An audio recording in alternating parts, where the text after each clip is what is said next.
Tennessee, today's game between the Pioneers of Volunteer State and the Green Jays of Jackson State. Trying to make sure we have our volume control correct. We got music going. We got issues up at softball. Sorry for the late start. This is Tim Reese for doubleheader action today. A beautiful day in Middle Tennessee. Thanks for joining us on the Vol State Sports Network. We'll get right to the Toyota of Gallatin starting lineups. As you see, the head coach is out meeting with the umpires. First for the visiting Jackson State Green Jays, leading off Garrett Berg playing center field. Nomar Pierto Rodriguez at shortstop. He will bat second. Michael Bell out in left field will bat third. Cleanup hitter Chris Godwin will play first base. Jacob Bryant at third base batting fifth. Connell Hart in the DH batting sixth. Second baseman Galvin Sims Jr. will hit seventh. Kylan Joyner out in right field for his first start of the series. He will bat eighth, and Jesse Dalton behind the plate and will bat ninth. He will catch Cameron Gordon, the right-handed pitcher from Dyersburg, Tennessee, Dyer County High School. The Jackson State Green Jays, coached by Michael Winders. Sure I have that right. It's not sounding right, but it is right. Michael Winders, assistant coach Hayden Tapper. And now the Toyota of Gallatin starting lineup for your Pioneers of Volunteer State. Leading off playing shortstop Ethan Huddleston. Batting second Jake Burris, the center fielder. Landon Gotze at first base will bat third. Jace Mizell playing right field, hitting cleanup. Carter Vrabel at third base, batting fifth. Tanner Bumblew, the DH, will bat sixth. Caleb Hawkins behind the plate today for game one. Hitting seventh, Matt Hall has moved over to second base with the insertion of Ethan Huddleston, and Matt Hall will hit eighth. Big Jay Charla out in left field.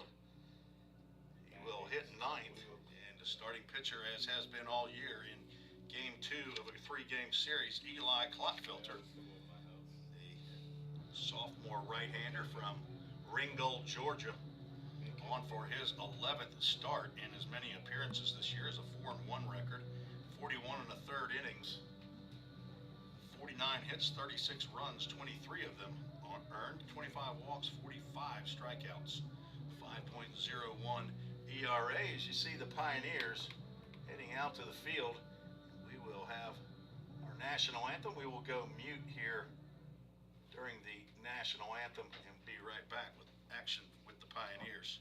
You're listening to the Vol State Sports Network.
And Alex Qualls says, play ball. Let's play ball. That music up pretty loud today for the start of Alumni Weekend, Alumni Day doubleheader action Let's see. Some of the older Ball State Pioneers have shown up here as Athletic Director Bobby Hudson grilling hamburgers and hot dogs down at the pavilion down the right field side. Texted with a couple of the alumni that I know, former teammates of mine, friends of mine. Mark McDaniel said he's got to work today. It's just big Mark McDaniel week. He was commemorated for his long time as a public address announcer for Hendersonville High School baseball, the Commandos, here in Sumner County. Johnny Angel, Jimmy Whitaker, former players here at Vol State, also transferred to Belmont, then Belmont College in Nashville, as they were teammates of mine over there with Coach Witten, longtime coach for Belmont. Pioneers come into today's game 25-17 record after winning yesterday's contest, game 1 of the series, 13-3 over these Green Jays. Pioneers 13 runs on 12 hits. Jackson State 3 runs on 7 hits. Cade McKee got the win, moved to 3-3 on the season. Home runs by Landon Gotze, Jace Mizell, and Carter Vrabel. 3 for 4 games by Jake Burris and Landon Gotze. Jace Mizell tied Daniel Ortiz of Walter State for the number 8, Garrett home run lead in the TCCAA with 13 bombs. Speaking of bombs, Garrett Bird led off yesterday's ball game with a home run, not on the first pitch, but he sees a breaking pitch called a strike. Home plate umpire Wayne Seeley. On the bases is Devin Flanagan, who was behind the plate for game 1 yesterday. Garrett Bird getting a good stretch in right there in the batter's box. Down goes 1 ball, 1 strike. He swings and misses at another breaking pitch.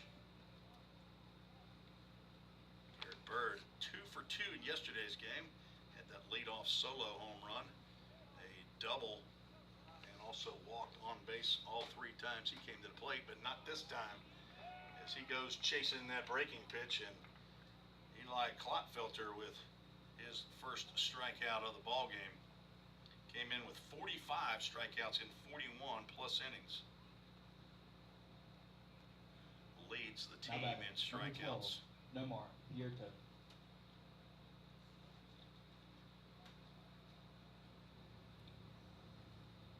Pierto on the first pitch, he taps a grounder to Matt Hall up the middle, and Hall makes the throw to retire Pierto on 1 pitch. Ethan Huddleston back in the lineup for the Pioneers out at shortstop. He tweaked a hamstring in game 2 of the series against Southwest Tennessee this past weekend. Has not played 9, since. Michael Bell. In there today. Yesterday probably would have been back in the lineup except for the wet track after the rains came in the early afternoon. Klotfelter's got that breaking pitch breaking a good bit. Caleb Hawkins working behind the plate, catching young right-hander. Swing and a miss by Michael Bell, the left fielder.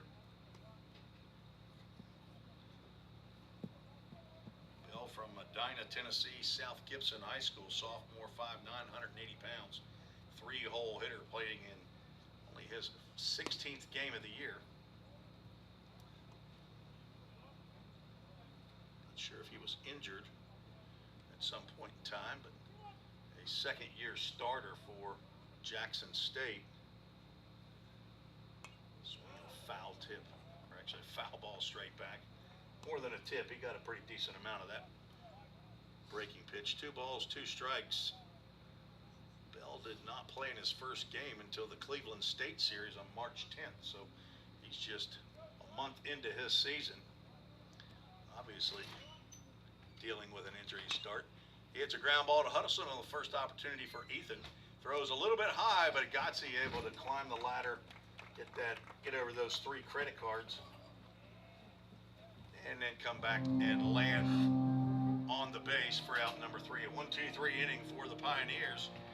And they will grab the sticks and come to the plate, and we'll have a special guest with us. You'll stay tuned to find out who it is when we return on the Vol State Sports Network.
Heading to the bottom of the first inning, the Pioneers will send Ethan Huddleston, Jake Burris, Landon Gotze, and hopefully several more to the plate to face Cameron Gordon, who's on for his 11th start and appearance of the year. And as I said, today is Alumni Day here at Vol State. We are joined by Bill Roddings, right-handed pitcher. Is that right, Bill? Yes, sir. Yes, sir. Right-handed pitcher for the Pioneers back in 1977 and 1978. That's correct. And the program started in 1973, so you were one of the early players here. Yep, things have changed a lot since we were up here. So tell us who was a coach when you were here, and tell us how you got to Vol State. Well, Coach Kirby was the coach when I was here, and Coach Randy Darnell, who's served 2 or 3 different stints up here, I believe. He's coached a lot of different places, hasn't he? He has. I was from DuPont High School, and we had a couple DuPont guys up here, so that kind of opened the door for Coach Kirby to come see me pitch, and I had a good game, and the rest is history. So you spent 2 years here at Vol State under Coach Kirby. As that ball's driven down the left field line, and that will be in for extra bases as it one hops the wall. Ethan Huddleston happy to be in the lineup today. He gets a leadoff double here in the bottom of the first inning. Huddleston came in hitting .285 in 35 games, 4 home runs, 26 RBIs. That'll bring Jake Burris to the plate, who's a third-year player for the Pioneers, playing in game number 118 of his Vol State career from Grove City, Ohio.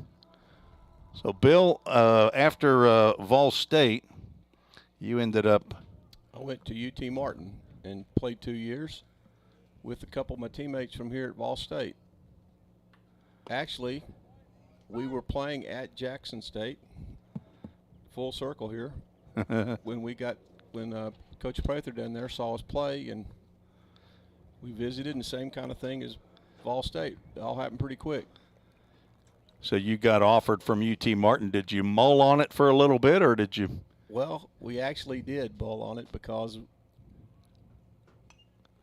Kent Billings, who's played here and went to UT Martin with me, we went down and made our visit, and about midnight on Friday night, we both decided we was going to get in the car and drive home, but we ended up staying and both liked it, so everything worked out good.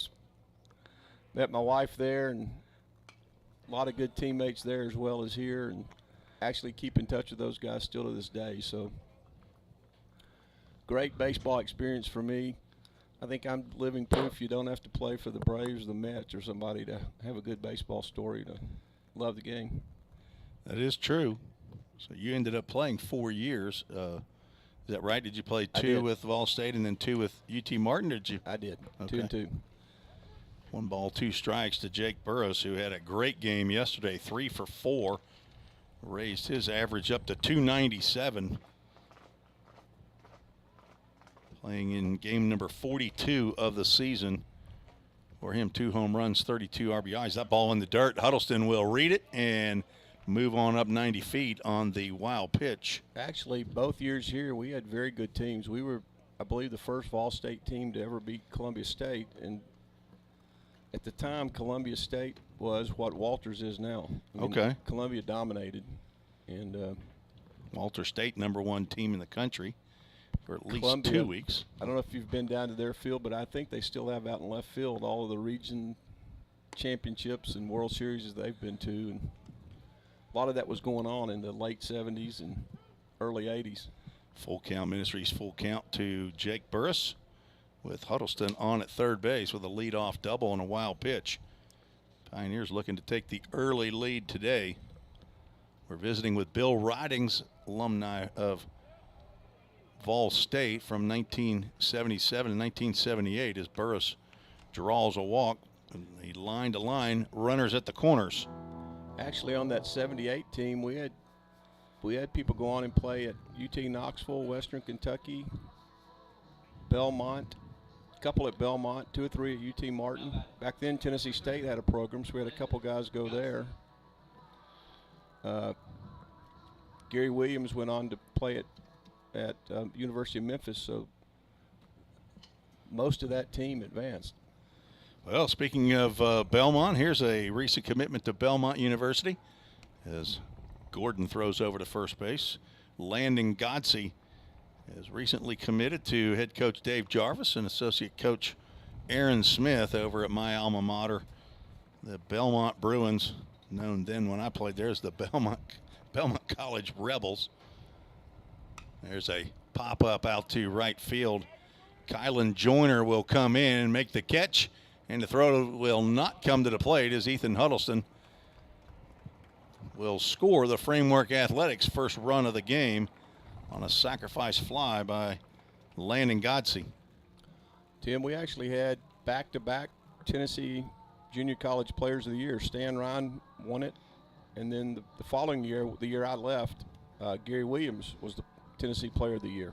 What position did Gary Williams play? He's deceased now, right? Gary has passed away. Has passed away recently? Gary played the year I was here. Gary was 1 year behind me. He played first base, and Stan played shortstop. Stan was a teammate of mine at Belmont. I tell you, Stan, 1980 and 81. that year, Stan had as good a year as I've ever seen someone have. You said he was the National Junior College Player of the Year. He was the Tennessee is that right? Junior College. Or Tennessee, okay. Yeah. Jace Mizell steps into the plate having a phenomenal year himself. He drives one, and he's just now taking the home run lead. Unless Ortiz has hit one in the first inning. He's hit his 14th home run of the year. Jace Mizell with a 2-run bomb here in the bottom of the first inning. He is on a home run tear, Bill. That got out in a hurry. Yes, it did. That's what we call in the business a no-doubter. Yep. Sure, the Mizell family and Rice family, maybe they're sitting out there today down from Metropolis, Illinois, and they just saw a Mizell bomb to left field. He hit number 14 in yesterday's ball game, and he didn't take long to hit. So he's going to Belmont.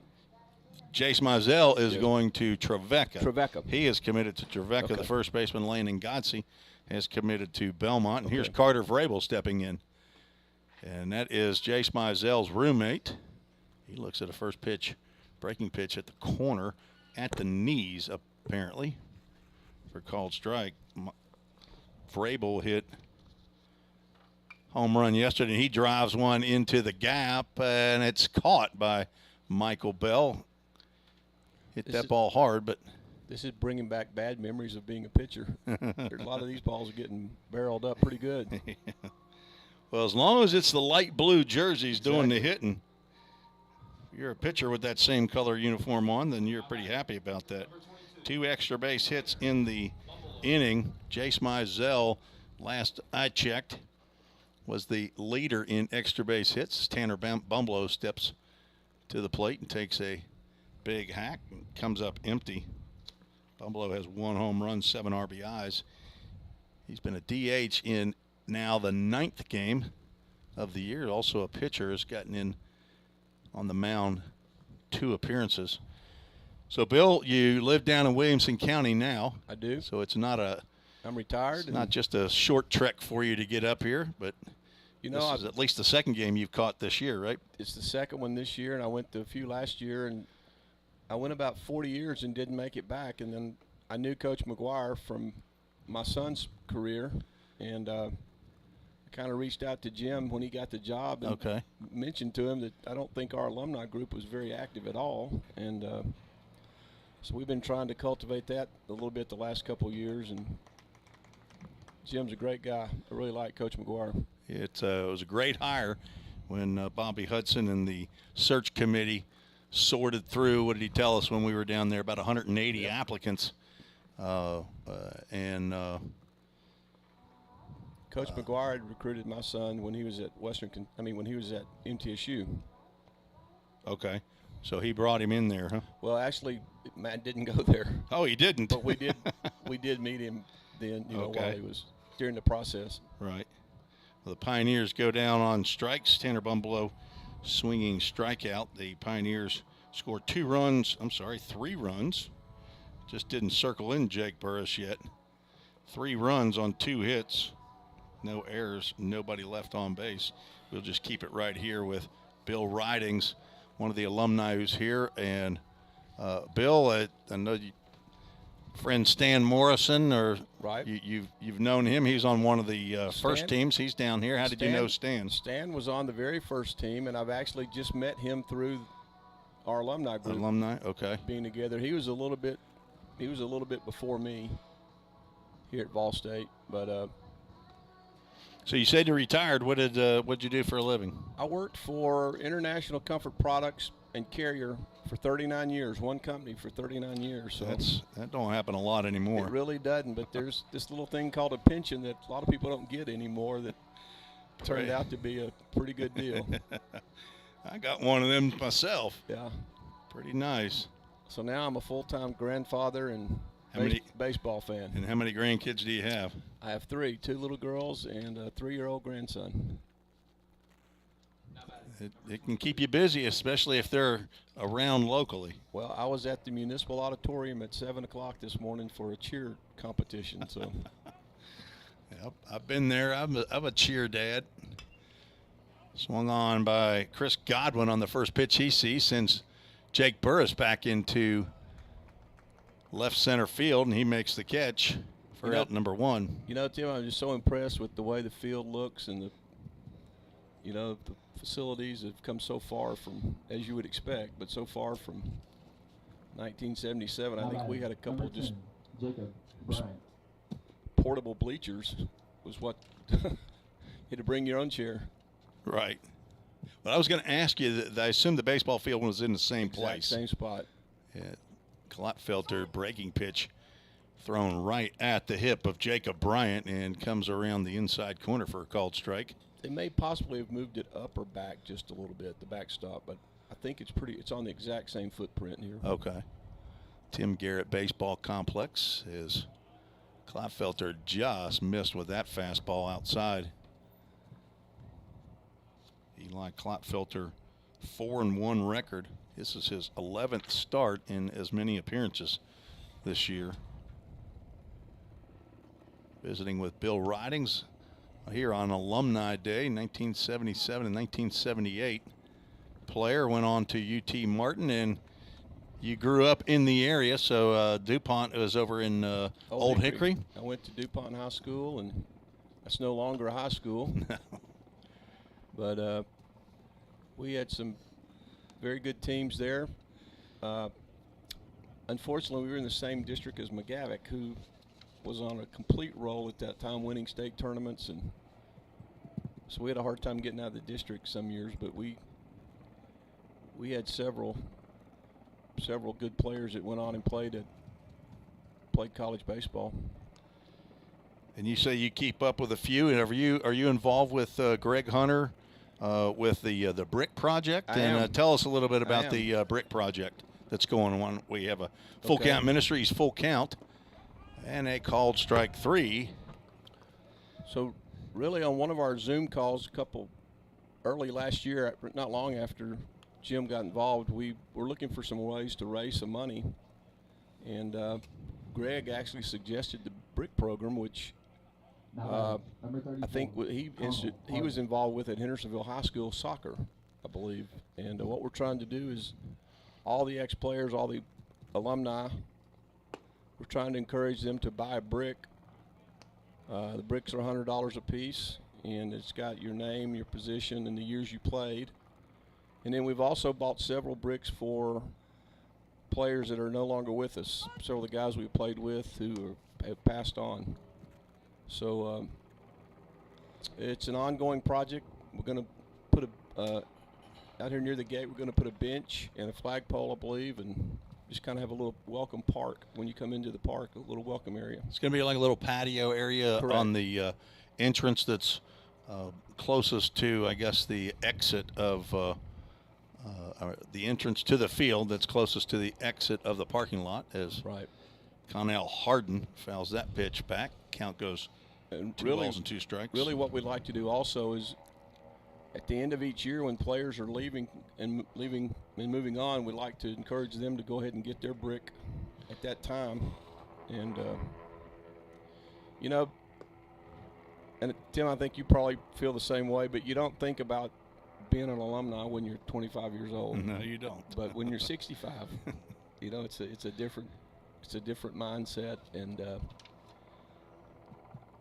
Full it's, count pitch, fouled off. Heads up. Did that hit off the top of the Pioneers dugout and then ricocheted back? As assistant coach Hayden Tapper, coaching down at third base, makes the play, and a full count first pitch foul ball. Puts us now over the 50% mark for the year. Ground ball to Hall at second base. He gathers and throws to Landon Godsey, who's got one of those bricks himself. As a matter of fact, I noticed that Landon already has his brick made up. Shows his position as a catcher and a first baseman, and he played in 2022 and is finishing up his JUCO career at 2023. Also saw a couple bricks down there with former teammates of mine, Johnny Angel and Jimmy Whitaker, who played here in 78 and 79. He played with you in your last year. Is that correct? Johnny's first year was my last year. Okay, I keep in touch 1978. with Johnny. I talk to Johnny pretty regular. I do as well. He's my plumber. Is he? Although he did just sell his He did sell his his plumbing business. business, and Johnny's been to my lives house. out here in. Well, he lives in Cottontown, I guess. Maybe you call it a Gallatin or Hendersonville address, but Johnny's been to my house to help before when we. Great Yeah, guy. I he tell is. you, again, you look at the playing, and I miss pitching a little bit, maybe, I don't know, but you just miss the your teammates and your buddies. You know, there's really, as corny as it sounds, there's really nothing quite like that you'll experience throughout the rest of your life, really. Well, you miss the grind, you know. I mean, it's the practice and the bus rides or van rides is what we had, Exactly. but we didn't have any big buses like We did too. these guys have, and but that's what you miss. We really learned a lot on those vans, most of which I couldn't repeat here. But Well, I tell you, the one thing I learned from Coach Witten, I used to drive the van. I don't know why. Maybe I just like to be in control. Is Caleb Hawkins steps up and attempts a bunt, comes up empty. Caleb Hawkins from Stewart's Creek High School, a second-year player. Got a lot of guys who'll be moving on. Swing and a miss on a breaking pitch from Cameron Gordon. Now down in the count, no balls and 2 strikes. Let's see, 2, 4, 6. Everybody in this lineup is a sophomore, a redshirt sophomore.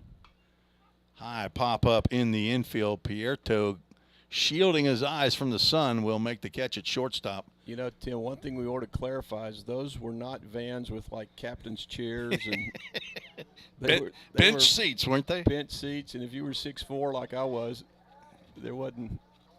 Luckily, we didn't go very far. Well, I wasn't. I was 6 foot tall. Maybe I just didn't want to sit back there with no leg room, and that's why I always volunteered to drive. But Coach Witten sat over in the co-pilot seat And we talk baseball as Matt Hall steps in and looks at the first pitch for a ball. And he's the one who told me about the statistic that I now keep track of every game. Hall looks at a breaking pitch for a called strike, and that's the 70% of the time in Major League Baseball, if the batter swings on the first pitch after the count becomes full, he fouls it off. Okay? Now, my son would add in a caveat, on the third Thursday, Right. When the sun's shining. Exactly. So that's one of those statistics. But So he was into analytics way before he was his time. in the mid or early 80s. He was. Matt Hall drives one out to right field, but that is right at Joyner. The only analytics we had was a spray chart. It looks like he hits it to right field a lot. So scoot over.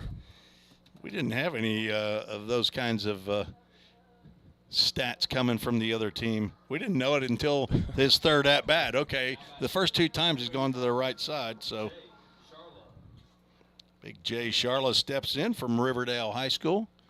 Ground ball to short, and in the dirt, Charla will reach on the air with 2 outs. First pitch hitting Jay Charla. I think if we had had analytics, Coach Darnell wouldn't have paid no attention to him. So Did he act as your pitching coach? I don't know what you mean by act. Did he call pitches? Did he call? No, did he no. tell pitchers Coach Kirby was actually a pitcher at Carson Newman. Okay. So Coach Kirby did all the pitching. He wouldn't let Randy near the pitchers. Well, when my experience with Randy Darnell is he would call the pitches. He would flash the signs to the catchers. Okay. He was one of the coaches. Ground ball to short, and Pierto will get another try at this, and he will flip it the short way to Galvin Sims Jr. for out number 3. So, well, Bill, thanks for coming and Thank you joining so much. us today. I know you got places you got to go, and I would encourage Great. anybody that's listening, possibly, if you would like a brick, there's a Vol State Baseball Alumni Facebook page, and you can also send an email to hunterpack@comcast.net, HUNTERPACK@comcast.net. That is the email address for Greg Hunter, also known as Butch Hunter, and he'll get you squared away with how to get that brick. So, well, thank you very much for having me. Well, it's I've great enjoyed it. great to see you, and thank you for your ambassadorship for Vol State. And have a wonderful time at the Nate Bargatze I'm concert going to. tonight. I'm looking forward If you to see that. my son and daughter-in-law, tell them I said, hey, I we're, did. we're watching their 3-year-old tonight so they can I heard it's a complete sellout, over 20,000 tickets. So. it's unbelievable. He's a hilarious Yeah, guy, he and I know you've heard Yep. him. So, Well, very good. Well, but thank anyway, you. all right. Go Pioneers. all right, thank you. Bill Ridings, right-handed pitcher for the Vol State Pioneers. Back in 1977, 78. Looks great. Looks way better than I do, and he's older than I am. Clean living. Clean living. He's drinking a Powerade, and I'm drinking a Diet Coke. And he's going to run home all the way back to Franklin. All right. Pioneers lead 3-0. Head to the top of the 3rd inning.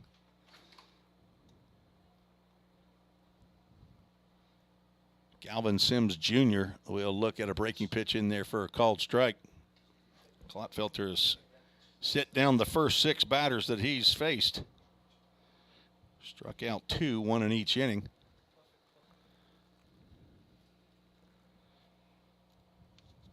Galvin Sims Jr. was 2 for 2 in yesterday's game. Scored a run. Moved up in the lineup, and he drives one out to right field. Jace Mizell over, will not be able to get this one. It will hop to the wall, and Sims will cruise into second base with a leadoff double.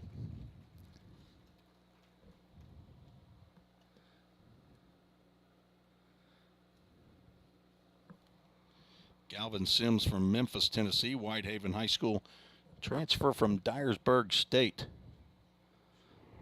Now batting, number 23, Kylan Joyner. I think I've got my volume issue corrected, so hopefully things sounding a lot better. Kylan Joyner will get his first at-bat of the series.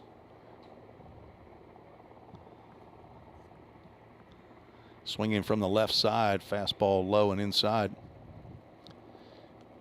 You can hear a helicopter in the background. I think is that the one still hovering over the Dollar General place? I can't see it right now, but it's probably low. They've got some work going on over out in right field, I think. Fastball misses outside. 2-0 to Kylan Joyner. Also from Memphis, Tennessee, 6 foot, 185-pound freshman. Went to Germantown High School. Galvin Sims Jr. out on second base with a leadoff double. Joyner now looks at called strike. And there is, we're just talking about Randy Darnell right there. He comes walking up. Now we're going to get the truth. We're going to get the truth. 2 balls, 1 strike to Joyner. No outs, top of the 3rd inning. Now 3 balls and a strike.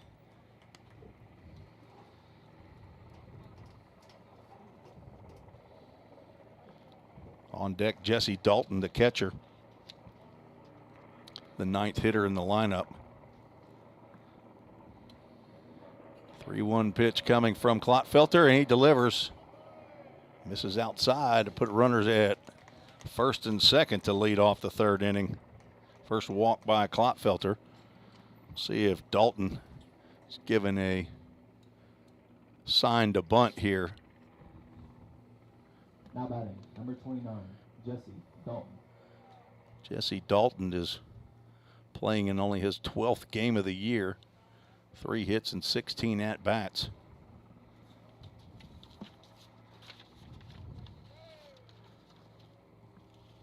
Another Germantown High School product. He does square to bunt, but the pitch is outside. Clotfelter will get into these bouts of struggling to get the ball into the zone. Come in with 25 walks and 13 hit batters. There's another square to bunt. That pitch will whisper at the outside corner. Strike 1. Tough to stick your nose out over the plate to catch that ball. That it's about 3 balls out into the left-handed batter's box. 1 ball, 1 strike. It says on the Toyota of Gallatin scoreboard out there. Beautiful looking. There's a breaking pitch that is fouled back as Dalton now down in the count. 1 ball, 2 strikes. Alumni Day here at Pioneer Field at the Tim Garrett Baseball Complex. Find out how good the hamburgers and hot dogs were that were grilled by Athletic Director Bobby Hudson. I know I had one of the early ones. It tasted good. 1-2 pitch, and that will hit off the helmet, and Dalton is fired up about getting hit in the bean. That is the 14th hit batter. That will draw a visit from pitching coach Braden Kale, and that will give us an opportunity to get a headset. If you can take that golf hat off, Randy Darnell, we'll get you set up here. Can you hear me in your headset? Absolutely. All right, let's see. We got you up. Good, we'll turn that down a little bit. How you doing, Randy? I'm doing great. Good. Wonderful day. Seeing a lot of good friends, kids, a couple I played with. And You might be seeing more that you've coached out here than those that you've played with, huh? Yes, sir. For sure. All right. Well, who else did you see here? That the alumni that you've seen. Frank Pinson, Stan Morrison, Tony Long, David Neighbors coached here. And did you play here and coach here, or did you just coach? I played here on the first team for Coach Kirby, 73 and 74. Okay. Bases loaded, and then the last guy you want to come to the plate for the Green Jays is Garrett Bird. Though he struck out in his first plate appearance today, he was on base all 3 times he came to the plate yesterday. So 73 from 73 to when? So our first year was 73. Right. Our second year was 74. And you were here those 2 years? I was there those 2 years. Okay. And then went to MTSU. as a coach. Then you No. went. I Oh, went, as a player? Yes. Okay. And then I got crazy and decided to go into coaching. And then came back here and coached in 77, 78. I think that was it. Okay. I mean, you have a brick down there, right? I believe I took a picture of a brick that says Randy Darnell, and I'm pretty sure I saw a couple different dates on there. I do. I have a brick, and my son has a brick. He Okay. played here in 01 and 02. That's Ryan, is that correct? Yes, and Okay. there's one pitch away from the World Series and didn't make it. Oh. But that's life. Yeah, That's baseball. it's and life as that breaking pitch catches the inside corner. Wayne Seeley rings up Garrett Bird for the first out. Third strikeout for Klopfelter brings Nomar Pierto, who grounded out in his first appearance. So bases are loaded now, 1 out. And Klopfelter now has an opportunity to maybe get out of this inning with a one pitch. Needs a ground ball to a middle infielder here. Looking for a do-dat double play. Breaking pitch misses down. Are you coaching currently? I retired this past year. I am not. I got the best coaching job in the world. I'm coaching my 9-year-old grandson. Okay.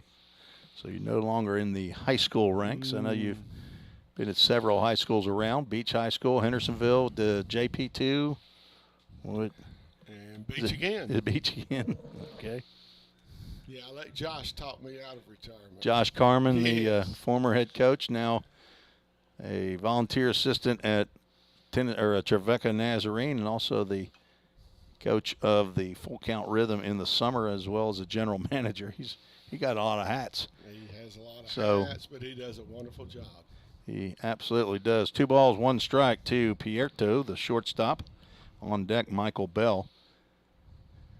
And you're a local. You've been in Sumner County all your life, is that right? Or are you? No, since I was a sophomore in high school. Okay, so where did you grow up prior to that? Tullahoma. Okay. Good baseball there, too. We got a freshman, good-looking freshman, having a little struggle his early freshman year, but Brody Milton from Tullahoma High School Yeah, going to be a good player. I watched him play last year against us, and, yeah, he's going to be a very good player. He had a fantastic fall. As that ball has popped up and will get out of play, and we'll have a Full Count Ministries. Full Count, speaking of Josh Carmen. Thanks to Full Count Ministries for allowing me to use their equipment to broadcast these games on YouTube and Twitter. Visiting with Randy Darnell, a Ball State alum baseball and coach here on Alumni Day. Check swing, foul ball, and our second full count first pitch foul ball. So the athletic director when you were here, was Tom Kirby also as the head coach? Was he also AD, or do you remember? Richard Moore. Richard Moore, okay. So Yes, sir. they named the gymnasium floor, or the gym, maybe itself, is the Richard Moore Gymnasium in the Pickle Field House. 3-2 pitch, driven out to left field. Jay Sharla back and over, will make the catch, but tagging on the play is Galvin Sims. So a sacrifice fly, an RBI for Nomar Pierto. Drives in the first run of the game for the Green Jays. All other runners stay put, and 2 outs. Runners at first and second brings up Michael Bell. Now batting, number 9, Michael Bell. Bell comes in with 12 RBIs, hitting .319. He grounded out to short in his first at-bat. Pioneers moved to 9-10 in conference play, trying to move up the ladder and ensure that they get in the top 6 in the conference for the conference tournament. That'll be hosted right here at Vol State. Have you been around here when Vol State's hosted tournaments before, Randy? I have. Line drive into left field. Jay Sharla up with it. Throw to the plate over the head of third baseman Carter Vrabel. Good throw. Probably still would not have had Kylan Joyner And an RBI single by Michael Bell puts the Green Jays now within 1 run.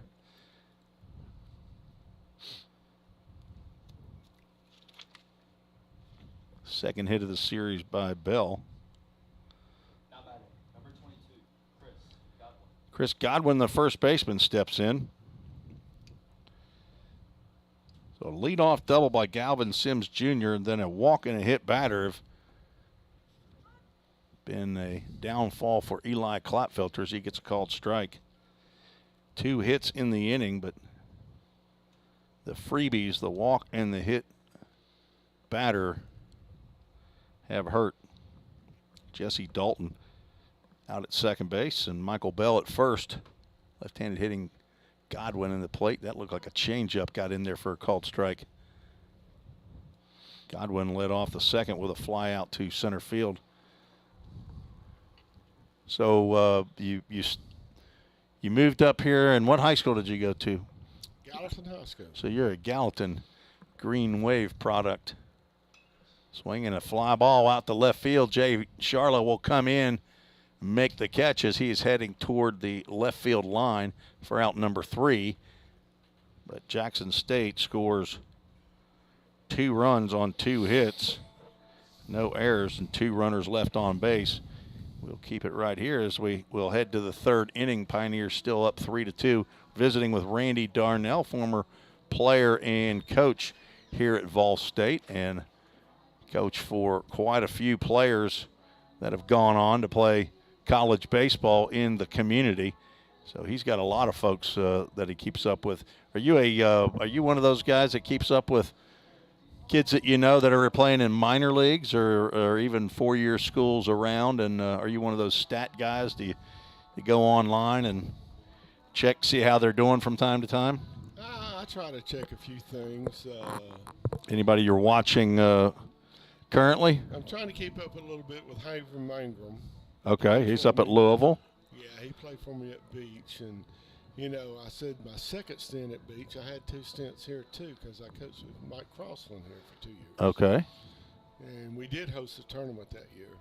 We didn't do very well, but we did host. Was that in 2010?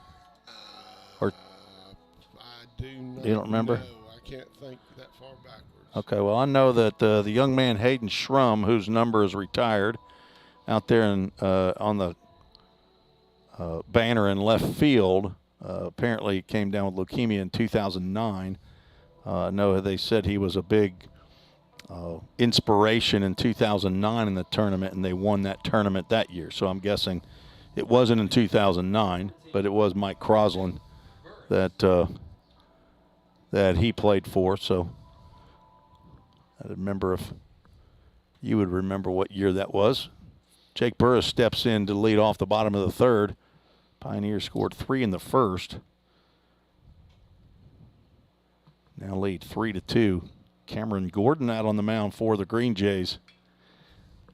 There's a base hit in the right field as Galvin Sims Jr. was shifted more toward the middle. That was right where the typical second baseman would play, but Sims playing up the middle on a base hit for Jake Burris. He's been on twice already in game number 2 of the series. He's having a hot start to the Jackson State series.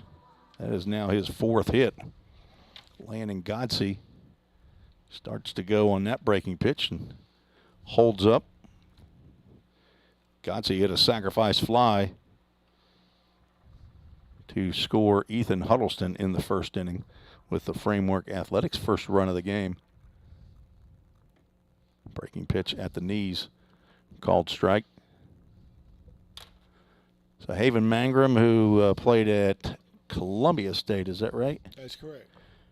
Columbia State, and then now up in Louisville. Who else? Anybody else that you are watching? I keep up with Chase Burns. Okay, over at Tennessee. Yes. So these are Beach guys. Yeah, I keep up Luke with Sennard Luke Sennard's at Indiana. having a great year. He's having a tremendous year. Timeout called by umpire Wayne Seeley. Not sure what that's about, but maybe he's talking about him putting his hand up to his mouth is the sign language that I'm seeing. from Wayne Seeley, who's behind the plate. 2 balls. They called a balk, apparently, because now it's 2 balls and a strike. Well, or is there a balk? Swinging a foul tip straight back. He didn't call a balk because if that was the case, Burris would be standing at second base. So he must have called some kind of an infraction that caused a ball to be awarded to the batter. Pop up off to the right side. That will get out of play. Count remain 2 balls and 2 strikes.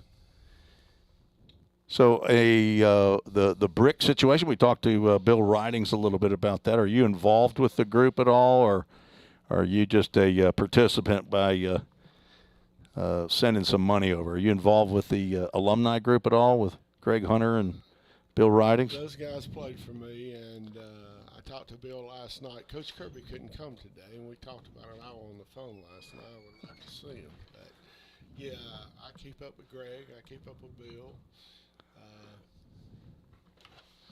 That's a deep drive out to left center field. Garrett Bird is back, and that one's not coming back. Just to the right of the Toyota of Gallatin.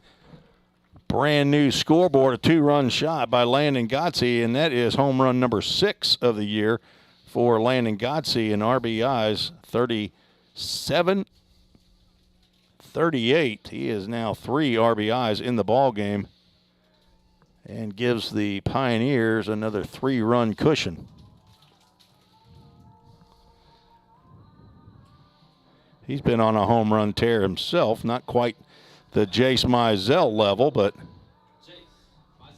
he's got 3 home runs in the last week plus. Mizell steps in there, and he rips one down the left field line. That'll be in there for extra bases.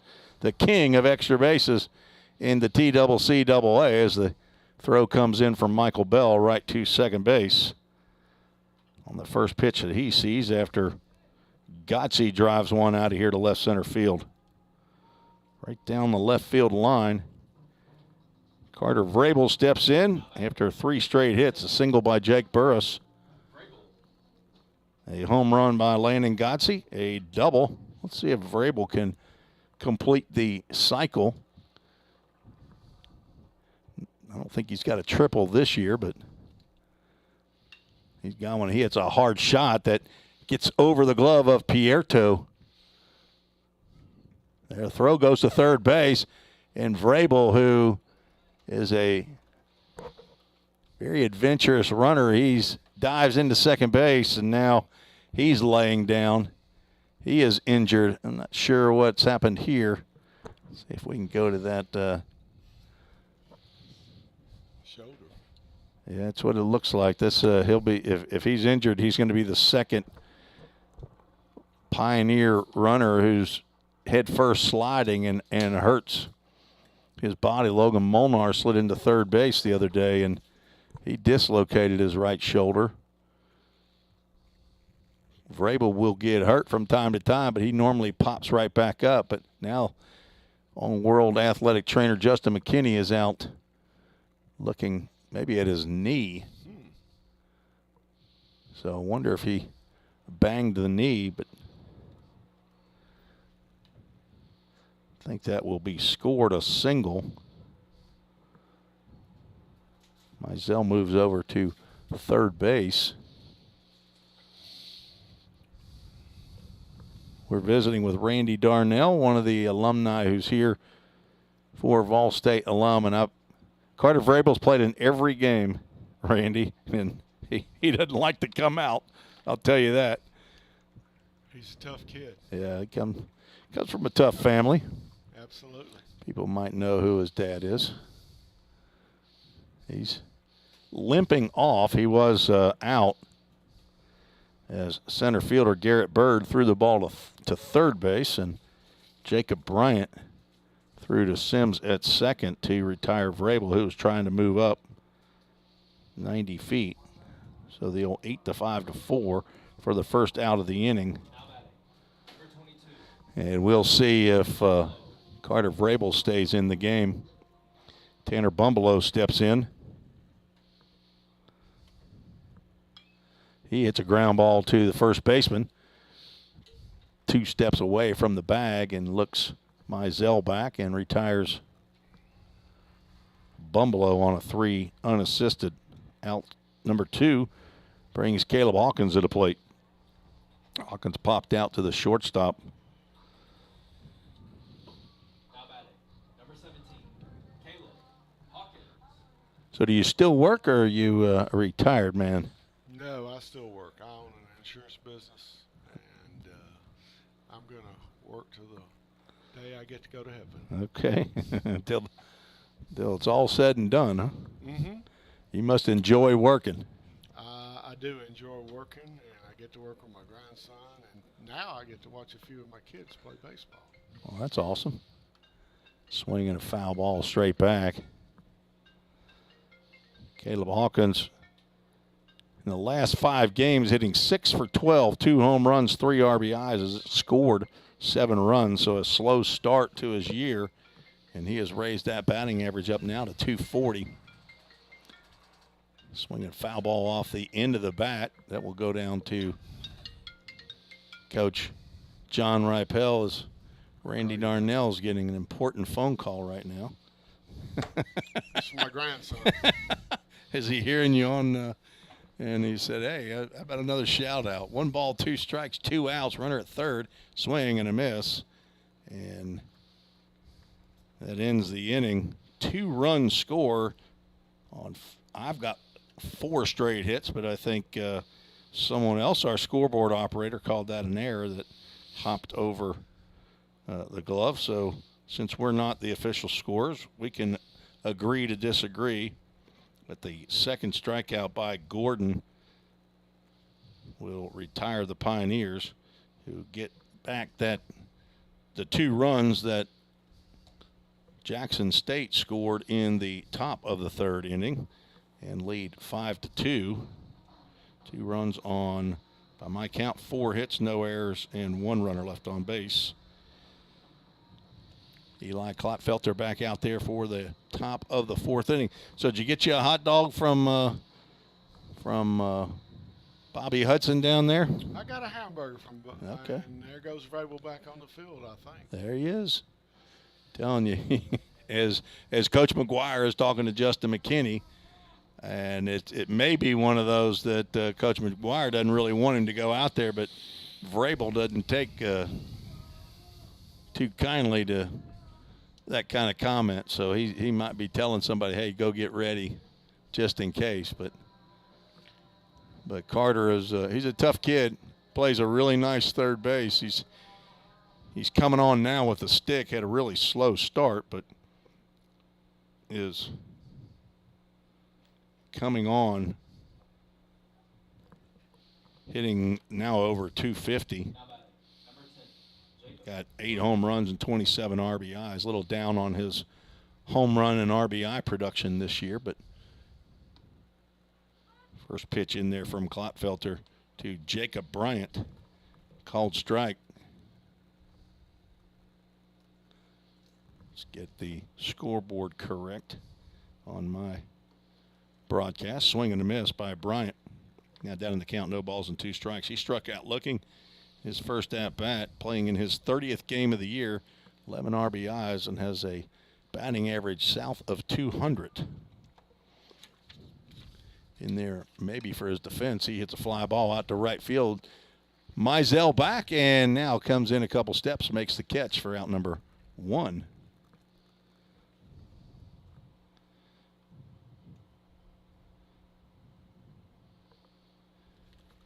Randy, did you have any other teammates that had said they would be here today? Are you expecting any more to show up for alumni today? No, I'm trying to figure out how many of us are still alive. You're not that old. Well, me and Coach Matt go back 25 years with each other, so we're getting close. Well, he just had his 60th. And I'll have my 70th. Yeah, I was going to say, you're a few years older than he is because I'm in between you.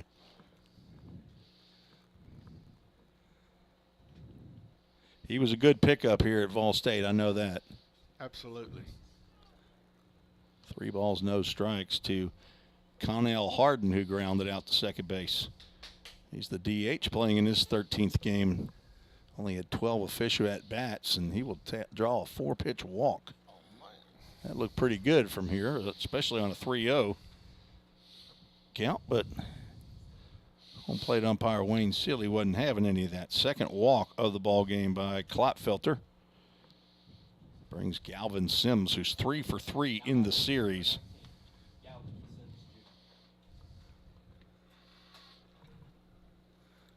Sims came in hitting 147 into this series and only had 5 hits. He's added 3 more to his total, and that is the 5th straight ball thrown by Eli Klopfelter as a right-hander gets loose in the Pioneers bullpen. There's a called strike on the outside corner. It looks like the grandson of Gigi down in Florida, who sent me an email, kind comments yesterday. Noah Eatman in right field, Erman in the bullpen is getting loose. That breaking pitch misses inside. So you get out to a lot of high school games, Randy, now, or where do you spend your time? Now, Popped up. Trying to spend a lot of time with my grandson. Godsey can't see the ball. Eli Klopfelter tries to make the catch in front of the dugout, but he cannot get over there in time. But Godsey right away, you could tell he had no shot at catching that. Tried to put his hand up there. Landon, that glove's a lot bigger. You might try to put that up Absolutely. to shield your eyes. But I know you might have bigger hands than I do, but that glove is a huge glove. Stick the glove up there. Sunglasses don't help when you're looking right at the sun. There's a slow roller. Matt Hall will charge and throw on to first base. On the play, Connell Harden moves up to second. Almost looked like Sims didn't run as Kylan Joyner steps to the plate. Not sure why he wasn't running any harder down to first base, but maybe there's a reason. Now a runner at second with 2 outs. Kylan Joyner, who walked and scored in the third, steps to the plate.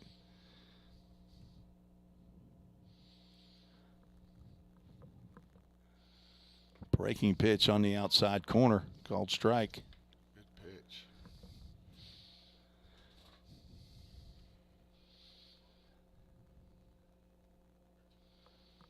So if you've got a son or a grandson who's about to leave Vol State,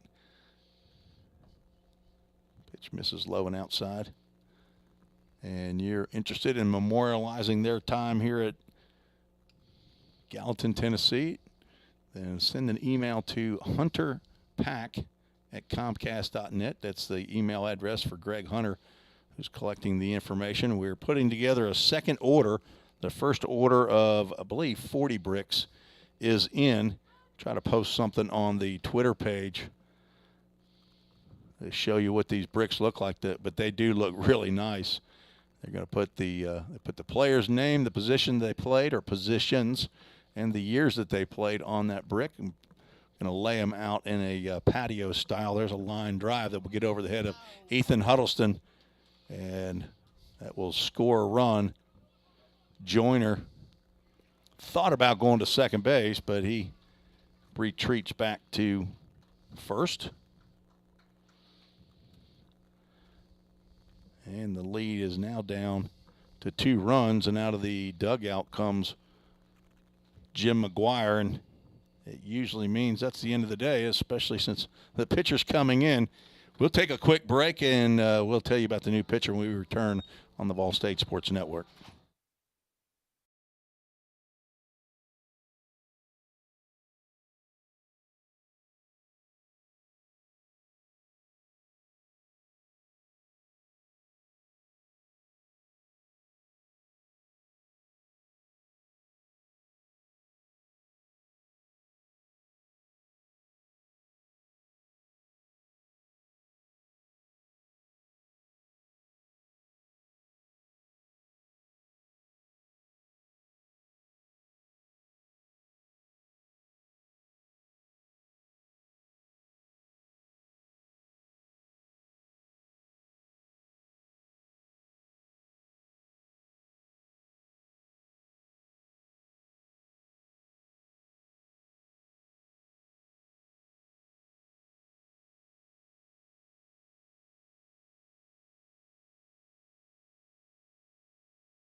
Tim Reese back at Gallatin, Tennessee, on the campus of Vol State University. We have a Summit Concrete call to the bullpen. Noah Eatman on for Eli Klopfelter, 6'1", 210-pound freshman from Parrish, Florida, son of Dave and Monique Eatman and grandson of Gigi in Parrish and Papa in Englewood.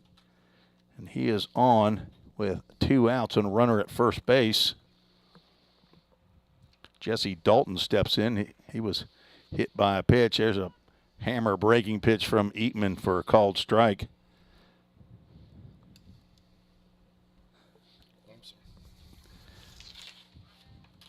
Eatman on in relief of Eli Klopfelter. This is Noah's 11th appearance of the year. Throw over to first base, not in time. He has a 2-0 record, 1 save, 22 2/3 innings, giving up 21 hits, but only 6 runs, which were earned. Walked 4, struck out 18 batters, a 2.38 ERA. Had a very, very good freshman year so far. Another throw over to first base. A little closer play, but Joyner back in time. We're visiting here with Randy Darnell, who's got a run here in just a little bit. Got a grandson that'll be coming over to the park. Plays with Framework Athletics, who has teams. I'm not sure how many of those teams there are at Framework. Fastball misses high. But coached by a former, I guess, full count ministry player down in Nicaragua, a guy who even has his own nickname, Jeff Parsons, who played at Clemson and then over at MTSU, local product.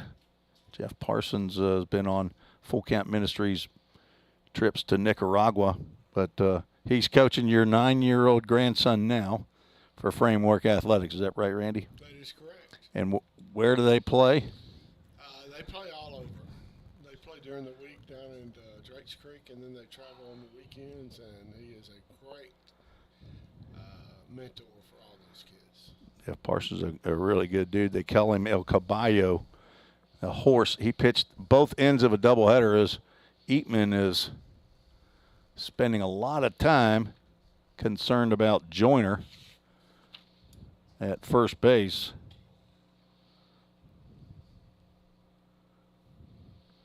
Joyner 4 out of 5 on stolen base attempts.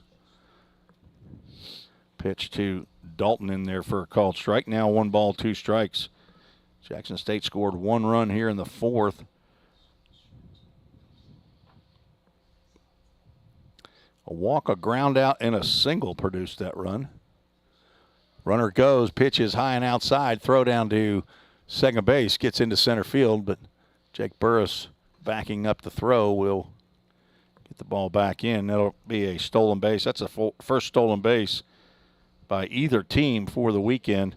Caleb Hawkins behind the plate. That is only, let's see, the 19th runner to steal a base. He's thrown out 11.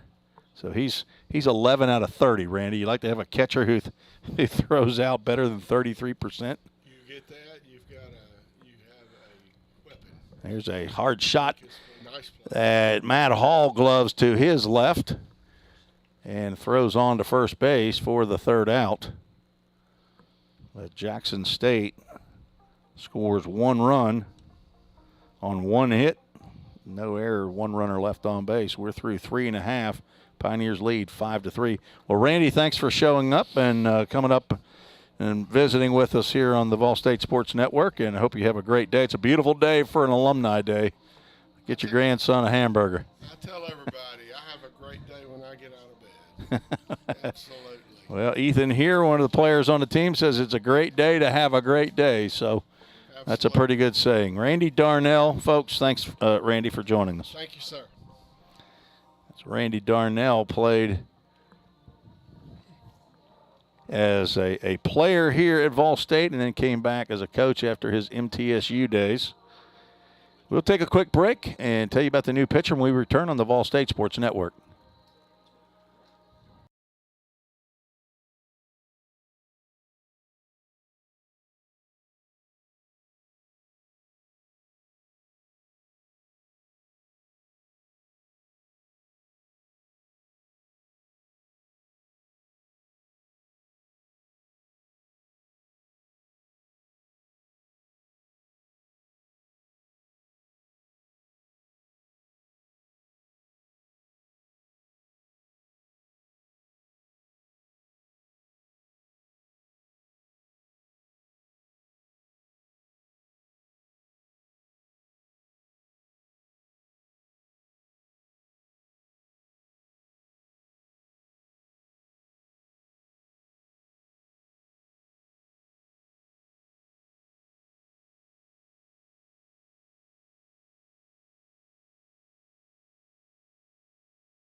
New pitcher on for Jackson State, Skylar Trousdale.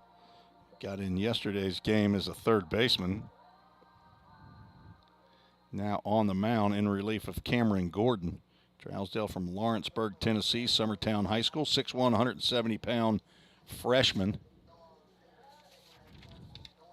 Trousdale on for his 14th appearance, which leads the Green Jays. Has 2 starts, so this is relief appearance number 12. He will face Matt Hall. Jay Charlin, the top of the order, and Matt Hall will square to bunt but pull the bat back. Pitch called a strike. Trousdale 14 2/3 innings, so he's typically good for an inning when he comes in. 33 hits given up. 15.95 ERA. That's one you want to improve on if you can. Walked 21 batters in 14 innings. Only struck out 5, so he has not had a lot of success. And there's a shot up the middle, and that will get through into center field for a base hit. Or the sophomore from Lexington, Kentucky. Now 1 for 2. And that is the 7th hit of the ball game for Vol State. Big Jay Charla steps in. He grounded out to, actually did not. He grounded to the shortstop. Pierto throw to first base was in the dirt. Charla reached but was forced out at second base on a ground by Ethan Huddleston. He will square around the bunt, lay one down right in front of the plate. Trousdale off the mound, throws to first base to retire Big Jay Charla on the sac bunt. Nice bunt by Charla.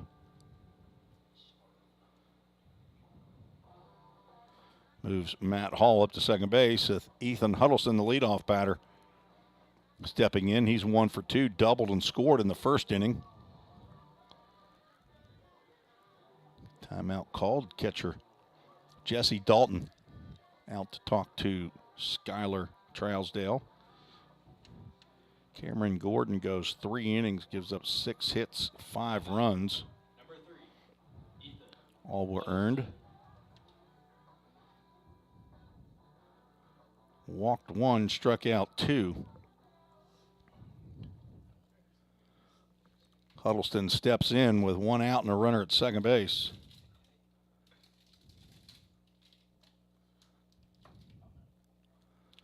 First pitch misses outside the zone. Gordon gave up 2 home runs. The 5th of the year by Landon Godsey and the 14th of the year by Jace Mizell. Breaking pitch, balk was called. No pitch to Huddleston. Count remains 1 ball, no strikes, and Hall will move up to third now with 1 out. Let's see if the infield comes in or stays back. Scheduled for 7 innings. We are playing here in the bottom of the 4th, and the infield does stay back. Trousdale pitching from the stretch. Fastball misses low. Huddleston came in with 4 home runs, 26 RBIs, hitting .285. This is game number 36 of the year. Pioneers game number 43. Now looking at a 3-0 count. Third-year player Ethan Huddleston was in only 12 games a year ago. It ended up taking a medical red shirt. 3-0 pitch. Called strike on the outside corner.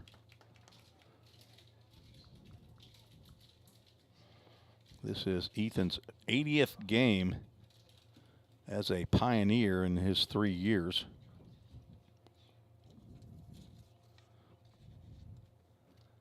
Now takes a stroll down to first base on ball 4, and we'll have a line-to-line. Runners at the corners. Thanks to Bill Marbett and Stephen Dodson over at Line to Line for their netting and padding in front of the dugouts and bullpens. And also Game Time Sports Field for their support of Pioneer Baseball. I'd like to thank all of our sponsors. Jersey Mike's sponsor our first sub of the game. Framework Athletics sponsors our first run of the game. MGM Industries sponsoring foul balls from time to time as Jake Burris steps in 1 for 1, walked and singled, scored 2 runs. Breaking pitch misses low and outside.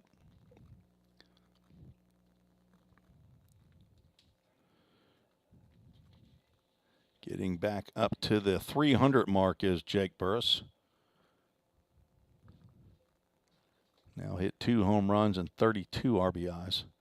Trousdale looks down at the mound in the front and kicking around. Head coach Michael Winders will come out of the dugout to go talk to his young right-hander. Pioneers 5 runs, 7 hits, no errors. Looking to win a 3-game set here. Won yesterday's game 13-3, a 10-run roll after 6 innings in a 9-run contest. And looking to add on here in the bottom of the 4th inning. Scored 3 runs in the first, 2 in the third, giving up 2 in the third and 1 in the fourth. Trying to get back to a more comfortable lead. Beautiful day here in Middle Tennessee. I believe game time temperature was 71 degrees. It's now 75 degrees.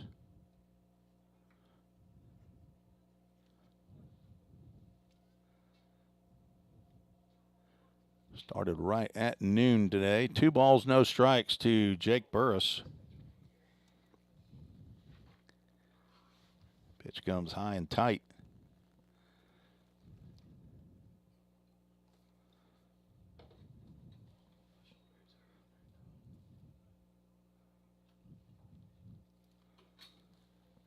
Three balls, no strikes. Sherry Burris, Jake's mother, is down from Grove City, Ohio, along with Dave Holbrook. He'll take a 4-pitch walk.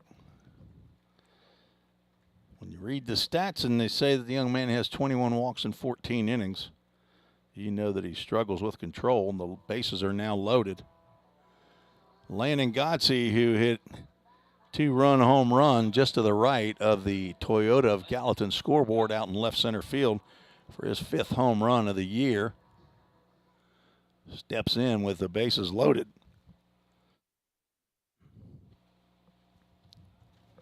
I think 1 grand slam all year. That was produced by Carter Vrabel. There's Dave Holbrook right there that comes to say howdy. And Sherry Burris. There's a drive out to right center field.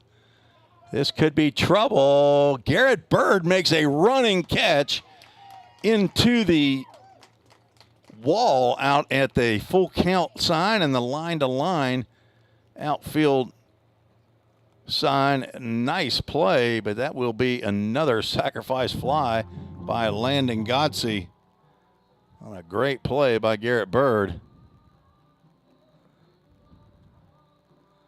Now batting, number 34, Jace. Now 2 outs. 4th RBI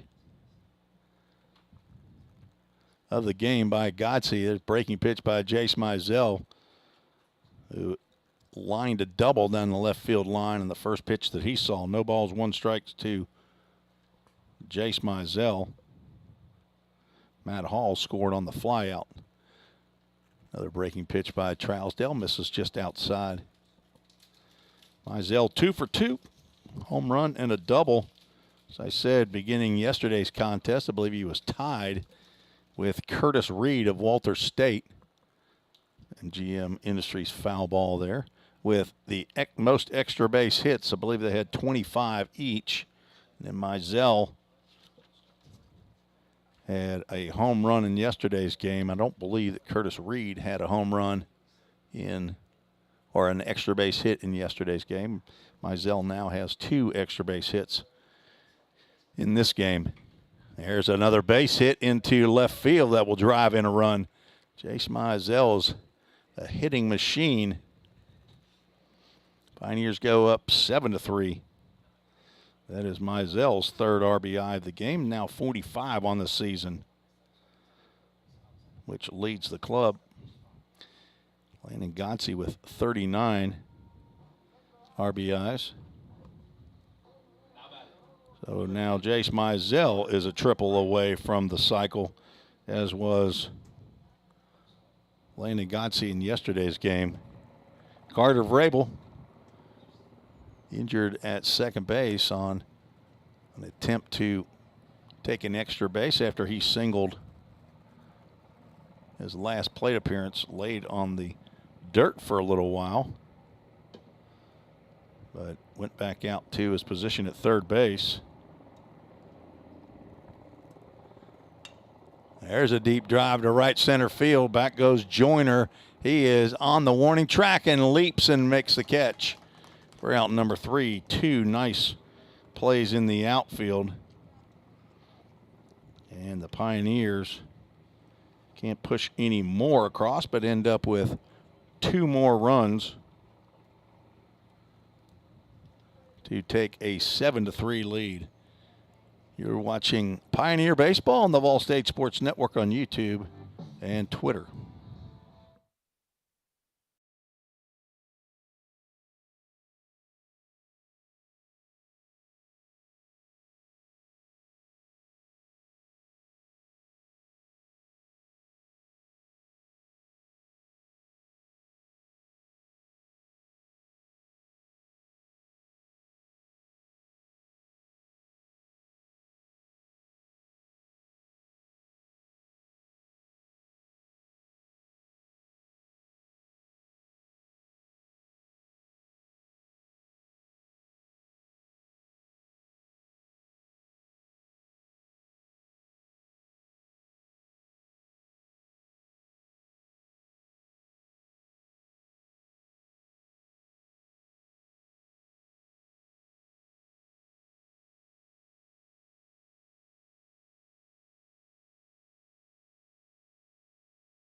Tim Reese back in Vol State campus, where we move to the top of the 5th inning.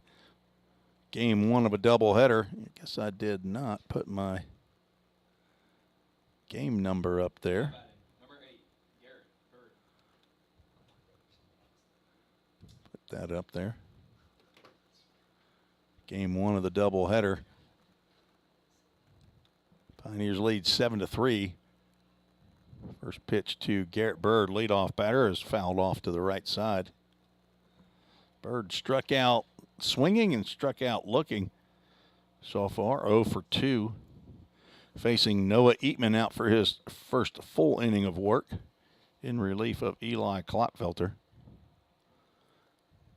There's a hard shot to Matt Hall, who could not glove it as Bird stumbles going around first base. Throw gets back into the infield from Jake Burris, and that will be a base hit off the bat of Garrett Bird. Hard shot, tough play for Matt Hall. Got a glove on it, but that baby was smoked. 4th hit of the game for Jackson State. Garrett Bird now 3 for 5 in the series. Fastball on the outside corner to Nomar Pierto Rodriguez. He's 0 for 1, a sacrifice fly in the 3rd inning.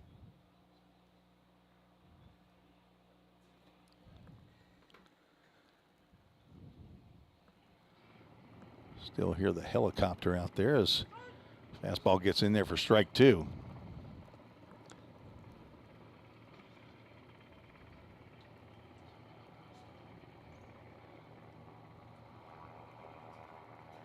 Not seeing it, but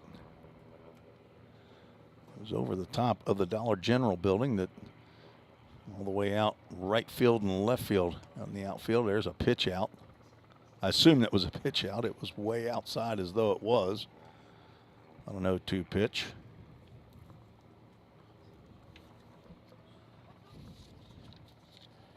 Garrett Bird with 7 steals has not been caught on the year.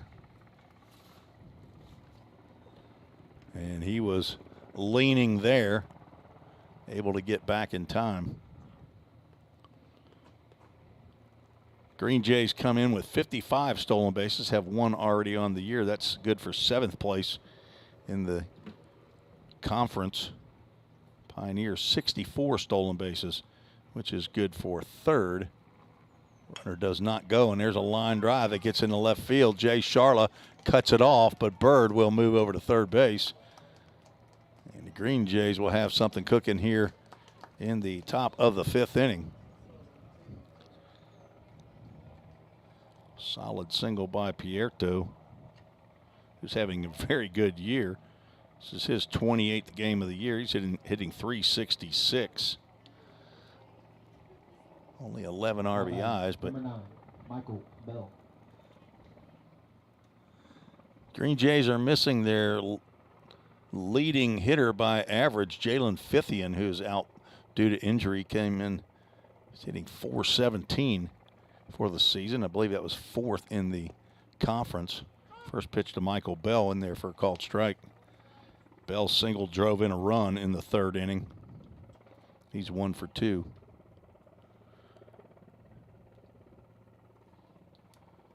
Fithian has 40 hits for Jackson State, swing and a miss on a even slower breaking pitch and one that died when it got to the plate. Now you might look for a fastball up, followed up with another breaking pitch low and away. See if we can think right along with Braden Kale, the pitching coach for the Pioneers. Instead, we'll have a throw over to 1st base. Back is Pierto.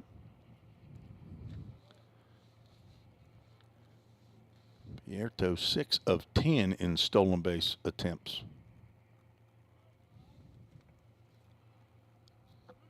He does not go. Pitch is called a ball. Throw down to 1st base. Pierto back in time.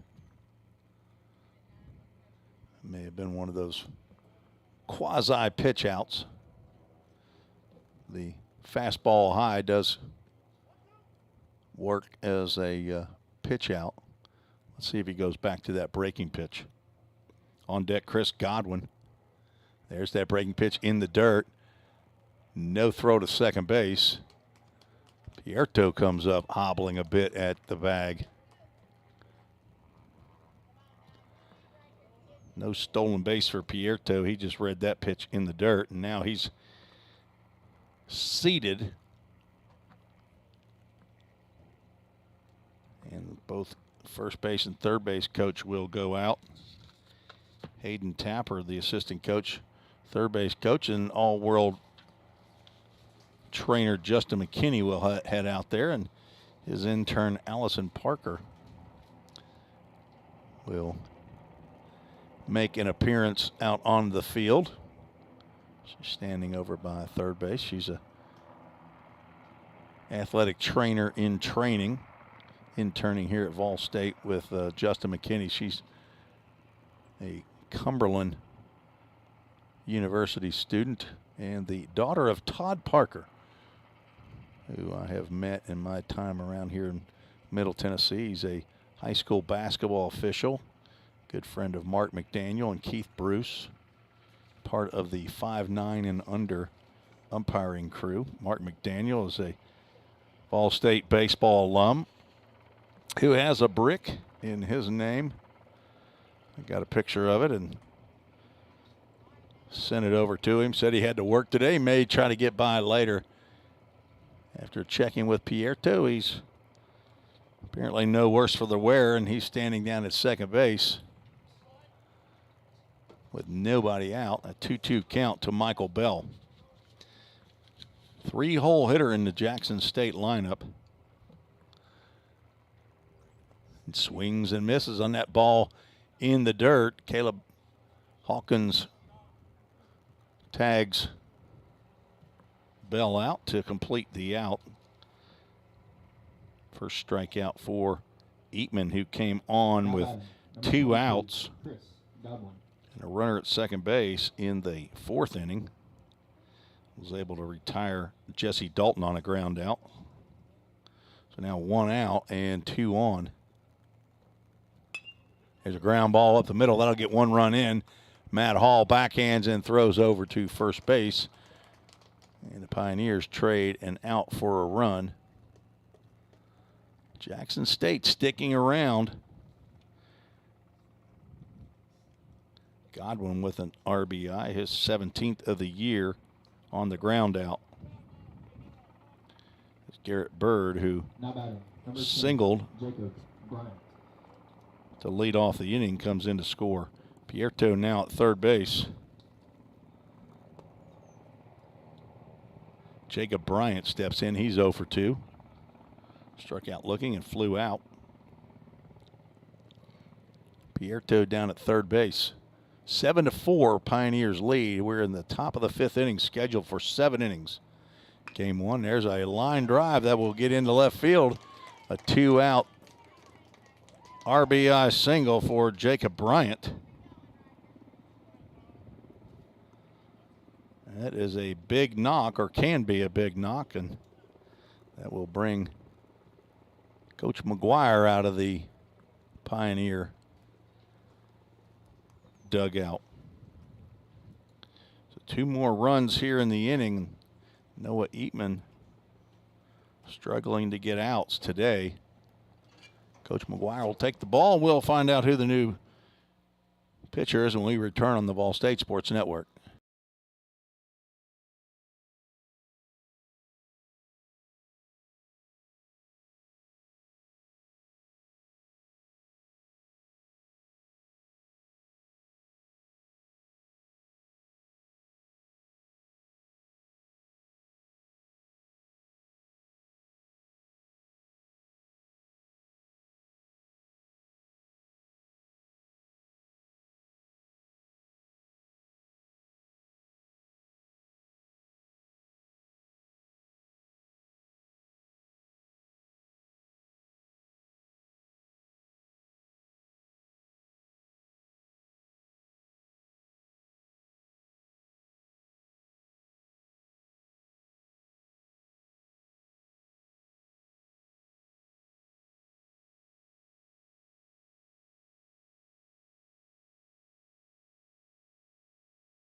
Summit Concrete call to the bullpen for the Pioneers. 5'11", 205-pound redshirt sophomore Cade Sanders out of the bullpen for head coach Jim McGuire. He is the son of Clay and Tressa Sanders, brother to Kylie and Witten, and grandson of Nama in Hendersonville and granddad in Centerville, Tennessee.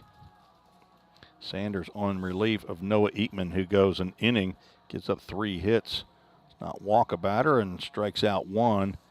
Giving up 2 runs so far, and the runner on first base is his responsibility. Cade Sanders says his 12th appearance all in relief, a 1-2 record, has 1 save, 16 in the 3rd innings, giving up 17 hits, 14 runs, 10 earned, 9 walks, and 16 strikeouts. 5.51 ERA, and his job is to get out of this inning. He will face Connell Harden, left-handed hitting DH, who is 0 for 1 with a walk and a run scored.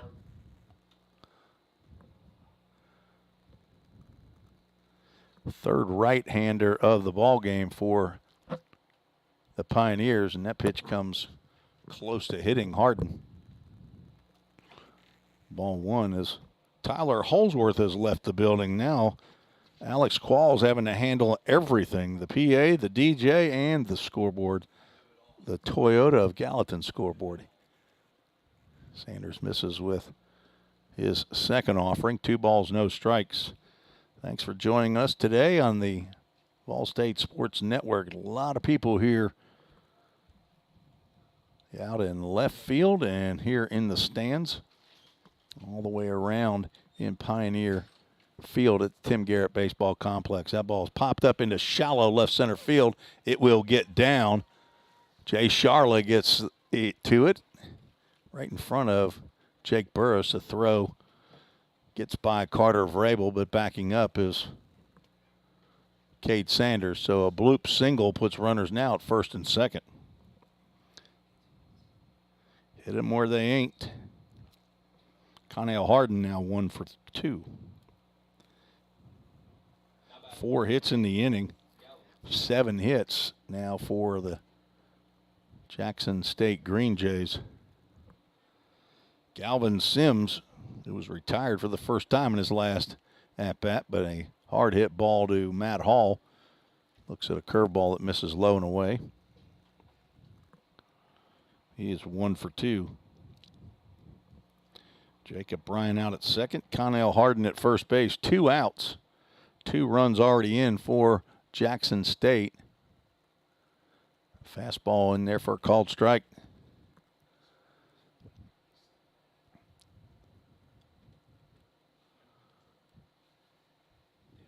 Pioneers and the Lady Pioneers playing doubleheaders today. Lady Pioneers won a doubleheader yesterday against the Lady Green Jays.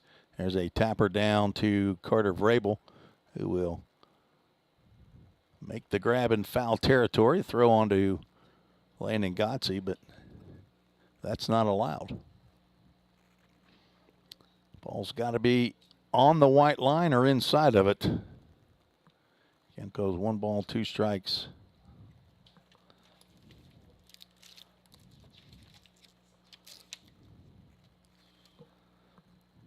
One-two pitch. Misses outside.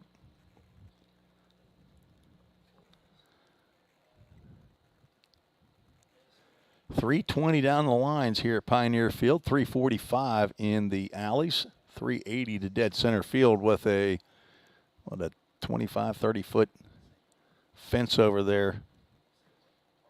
Pitch fouled straight back. Country Cade McKee, who's back in the stands right behind home plate, running the radar, along with Caleb Pika. Those 2 left-handers handled the Green Jays yesterday to the tune of 3 runs on 7 hits. 2-2 pitch coming. It sails a little bit high, and we'll have a Full Count Ministries full count. Stay tuned after today's game for the Full Count Ministries verse of the game. Have a special verse for today's Alumni Day. Chamber of Commerce weather here. And that's ball 4 as it gets right by the chin of Galvin Sims Jr. and loads the bases. Jacob Bryant moves on down to third base. Connell Harden now at second. Galvin Sims at first, and Kylan Joyner, K-Y-L-O-N, Joyner, steps to the plate. He is yet to be retired. Walken scored in the third and singled in the fourth. Breaking pitch, that's a way to start him off. Cade Rowe, called strike. Cade went on his first mission trip with Full Count Ministries when he was about 12 or 13 years old, along with his dad, Clay, a Belmont Hall of Famer, not a former Pioneer, as Brandon Jaggers thought. He was on with me the other day on Tuesday. Clay Sanders played all 4 of his years at Belmont. 1-1 pitch is outside. Caleb Hawkins behind the plate.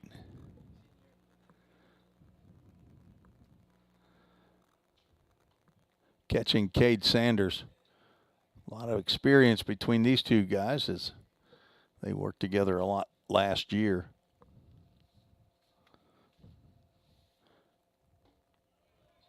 That breaking pitch misses inside.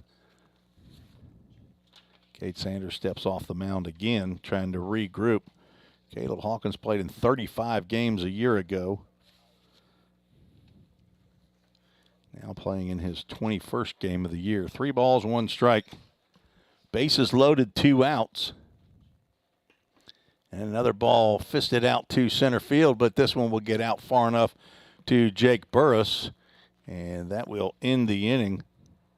Sanders retires one of the 3 batters he faces here, but that's all he needed before allowing a run, a fly out for out number 3. Jackson State, 2 runs on 4 hits, no errors, 3 runners left on base. Pioneers lead 7-5. It's getting tight here on Alumni Day. You're listening to the Vol State Sports Network.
Now batting. Number 22. Tanner. Tanner Bumbleow will lead off the bottom of the 5th inning for Vol State. First pitch swinging, and he will tap that one off of his lower body for strike 1. Bumbleow 0 for 2, struck out and grounded out. They are starting game 2, I believe, over. See if that's the case. At the softball field, like in the top of the 7th, it was at least 7-0. There's or 5-0. There's a ball off the end of the bat. Tanner Bumbleow muscles one out to center field for a base hit. He's now 1 for 3. Skylar Trousdale still on the mound.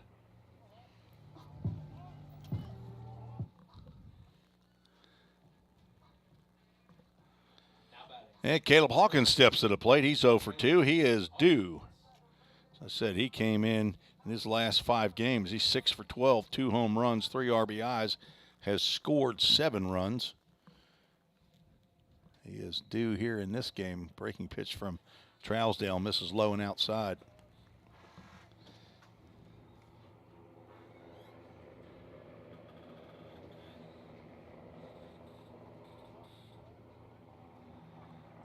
Pioneers are, our Lady Pioneers also broadcasting on the Vol State Sports Network. On YouTube as a strike is called to Hawkins. Bumbleow on at first base. They're having some camera issues. I was trying to work with Joshua Landers right before. That's why I was delayed coming onto the broadcast. Swing and a miss on a breaking pitch that fell off the table. Hawkins looking like he's trying to pull a pitch he needs to go to right field with.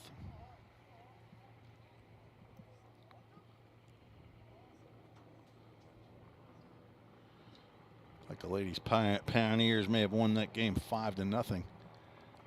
There's a ground ball up the middle. It will get into center field for a base hit. A high fastball that Trousdale got into the zone. And Caleb Hawkins gets his first hit. Now batting. Number 2. The 2 leadoff singles. Pioneers now with 10 knocks for the game, and that'll bring Matt Hall to the plate. We'll see if Matt Hall is squaring around the bunt. With nobody out and 2 on, Bumbleow leads off a second. There's Matt Hall squaring. He pulls the bat back on the pitch. It goes low and away.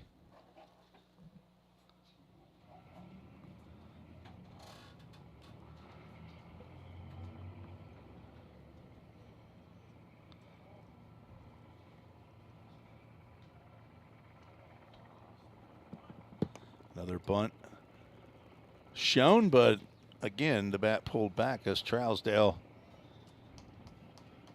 not giving Matt Hall a pitch to swing at.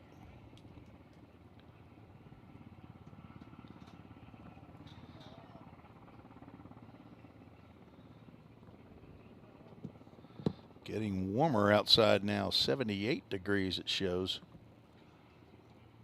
2-0 count. There's Matt Hall squaring again, and same thing, 3 in a row. Pitch thrown low and outside. Skylar Trousdale came in relief of Cameron Gordon, who went 3 innings, gave up 6 hits, 5 runs, which were earned, walked 1, struck out 2, did give up 2 long balls. Skylar Trousdale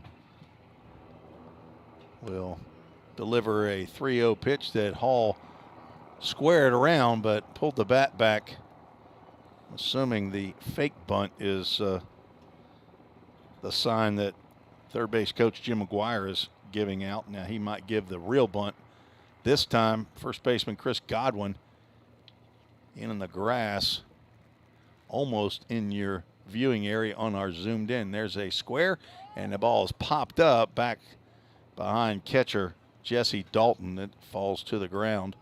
Well, the Full Count Ministries full count. Matt Hall unable to get that sacrifice bunt down. Wayne Seeley says, anybody going to go get that foul ball that's behind home plate? Jay Charlo says, oops, I guess that's me. 3 balls, 2 strikes, no outs, 2 runners on. Pioneers lead 7-5. We're in the bottom of the 5th inning. Breaking pitch just missed. And the bases are loaded. Here's what you won't be seeing from Jay Charlo is a square around the bunt. Now batting, number 35, Jay. That is a 3rd walk by Skylar Trousdale, who's now in his 2nd inning of work. Big Jay Charlo stepping to the plate, bases loaded, nobody out, with his folks and Granny who are in attendance, and he swings at the first pitch he sees. Pops one up down that left field line. Michael Bell will come in and make the catch for out number 1. Tanner Bumbalow unable to advance on that fly out. Ethan Huddleston will step to the plate now with 1 out and bases loaded. Now batting, Jay Charlo now 0 for 2. Huddleston 1 for 2, doubled and walked and scored twice. Breaking pitch just a hair high. Almost a hanger right there. Pretty sure my memory is correct. I believe we have 1 grand slam, and that's Carter Vrabel. Nobody's going to hit that pitch out. That's a nice pitch by Skylar Trousdale. A left-hander warming in the Jackson State bullpen. And another right-hander getting loose in the Pioneer bullpen. Popped up to the right side. That should get out of play, and it will get into the stands over near the pavilion where Athletic Director Bobby Hudson is grilling hamburgers and hot dogs and meeting with alumni. Have a nice bricks laid out. 40 bricks for the alumni have already been produced, and they're looking for another batch to go out. So 1-2 pitch high to Huddleston. Count now goes 2 balls and 2 strikes. Country Cade McKee probably wants to, maybe Jim or Sherry Beth Molnex. Jim McKee, you think your mom or dad, one of them, probably throw some money out there, Cade, for a nice breaking pitch in the dirt. Well, it's time, Country Cade. It's time to get that brick. They gotta get another order in here. Caleb Pika, who's up here, Tyler Holsworth, Alex Qualls, Devin Thrain. You guys got some time before you guys order that brick, but it's brick time. And a 3-2 or a full count foul ball. 3 for 3 today. Came in right at 85 for 170, which is exactly 50%. Now moving up over 50%. The major league average is about 70%.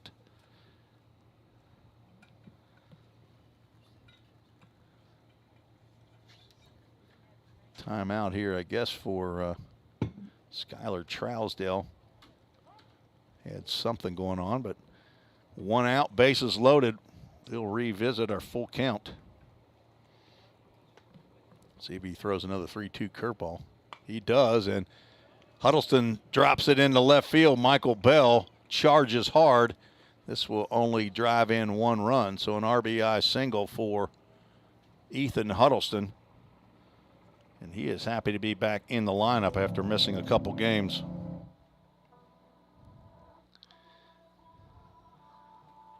Don't have to run too hard down to first base.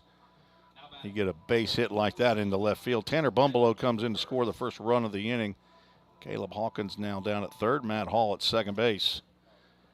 And Jake Burris, the pride of Grove City, Ohio, steps in. Been on base all 3 times. Starts to go, but holds up on the swing. Ball 1. Hello to the McDaniels, Roger and Connie, who I would assume are listening back in Grove City. Swing and a miss, apparently, as Jesse Dalton scrambled back to get that ball. I thought he fouled it off, but the way the catcher retreated to get that one, apparently he did not. Jake Burris, 6 foot, 195-pound redshirt sophomore. A fire science major, a future firefighter. Looks at a 1-1 count, and now 2 balls and a strike.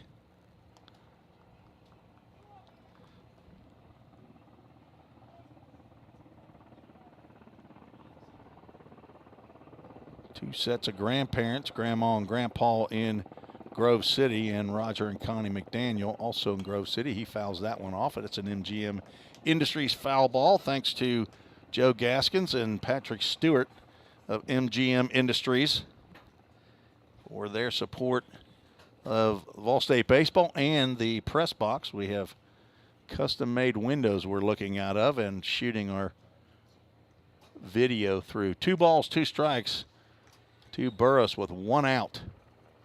Trousdale's pitch sails over the head of catcher Dalton. Everyone will move up 90 feet.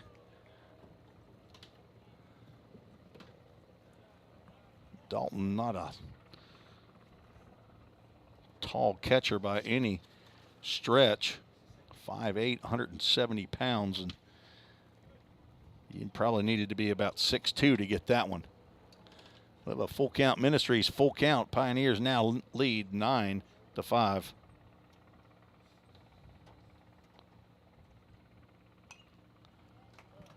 Fouled off. 4 for 4 on full count. First pitch foul balls. Cade McKee, what do you think about that? That little stat. That's a little nugget right there you just don't get on other broadcasts, okay?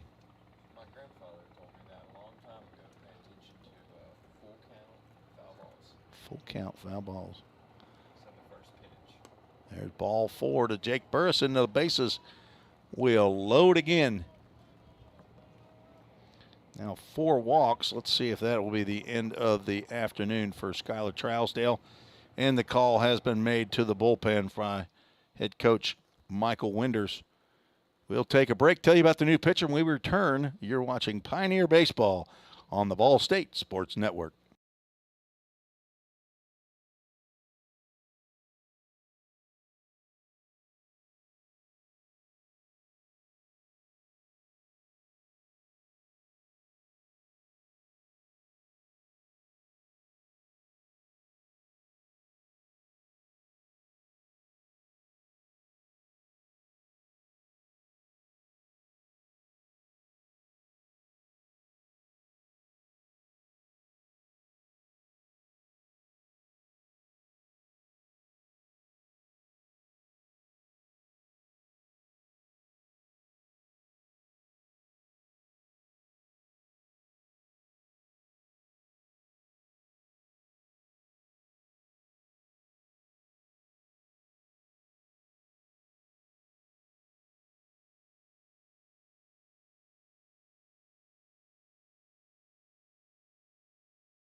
Tim Reese back at Vol State, where we have a pitching change for the Jackson State Green Jays. Number 33, Jared Gurdon, 6'1", 215-pound freshman from New Bern, Tennessee. Went to Dyer County High School. He is on in relief of Skylar Trousdale. Gurdon on for his 8th appearance of the year, 7th in relief. Has an 0-3 record with 1 save, 9 2/3 innings. He has given up a boatload of hits, 25 hits, 25 runs in that 9 2/3 innings. Skylar Thompson at a 15.95 ERA, and this young man's ERA is a little bit higher. So Pioneers will see what they can do with a left-handed pitcher.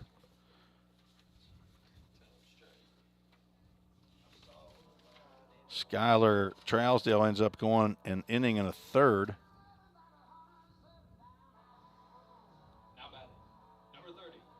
Gives up 5 hits. Landon Godsey. I don't know what that song is, but I'm telling you what, I love hearing it every time. Because that means Landon Godsey's at the plate. And he's got another chance with bases loaded. And he hits a ground ball in the left field. This will be another station to station. Michael Bell has trouble picking that one up out in left field, but as an RBI single, Pioneers now lead 10-5 as third run of the inning comes across. Jace Mizell steps to the plate with bases loaded. He is 3 for 3, looking for that triple to get the cycle. High fastball. He lets go.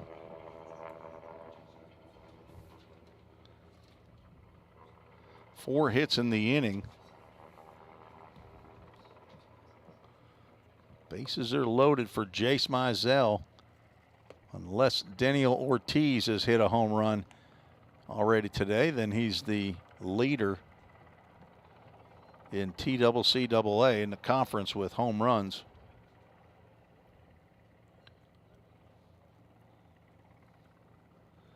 Two 0 pitch to Mizell. Just whispers at the outside corner for a called strike.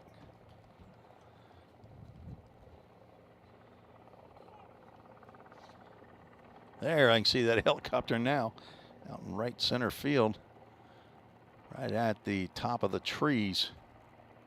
A yellow helicopter. There's a drive out to left field. Michael Bell will make the catch, tagging on the play is Ethan Huddleston. So the third sacrifice fly.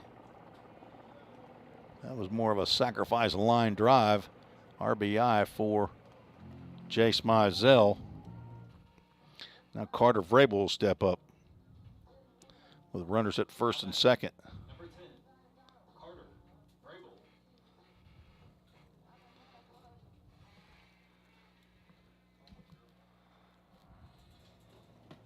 11-5, Pioneers lead.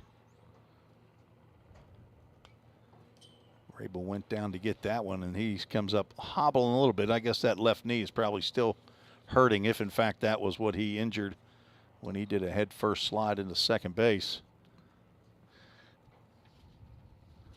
He does like the lower pitches.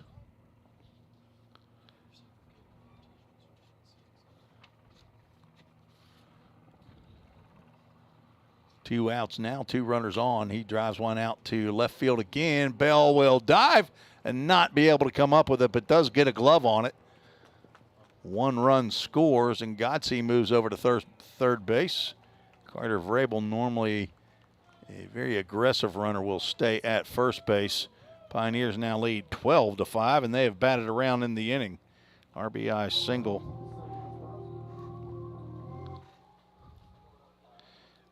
Carter Vrabel now 2 for 4.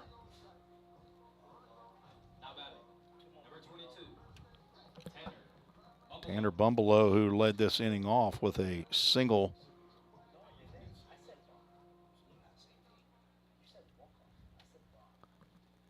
Steps to the plate.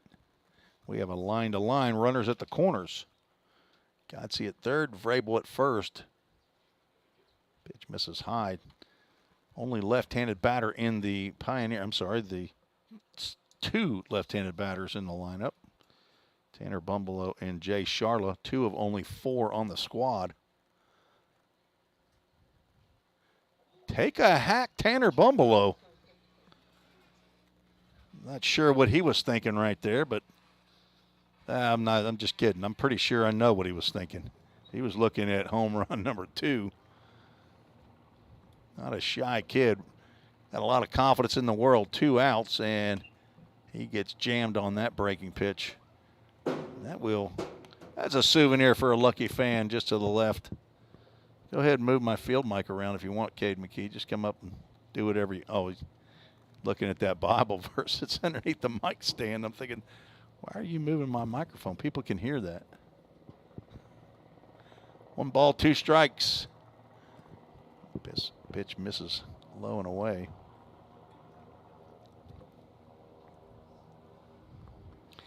That's an Ethan Huddleston Bible verse right there. It's a good one. 2 balls, 2 strikes, 2 outs, 2 on. Number 22 at the plate. Tanner Bumbleau lifts one out center field. That may drop, and it will drop right into the glove of Garrett Bird, a very, very good defensive outfielder and a very good hitter as well. 10 batters come to the plate for Vol State, and they push 5 of them across on 1, 2, 3, 4, 5 hits. No errors and 2 runners left on base. After 5, the Pioneers lead 12-5. You're listening to the Vol State Sports Network on YouTube and Twitter.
Summit Concrete call to the bullpen for the Pioneers. Chase Birdwell out. First pitch swinging is Jesse Dalton.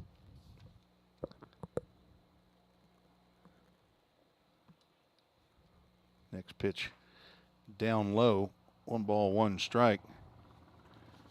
Redshirt sophomore from Lebanon High School, Chase Birdwell. It's a pop up to shallow right field. On comes Mizell, and he will make the catch. Out number 1.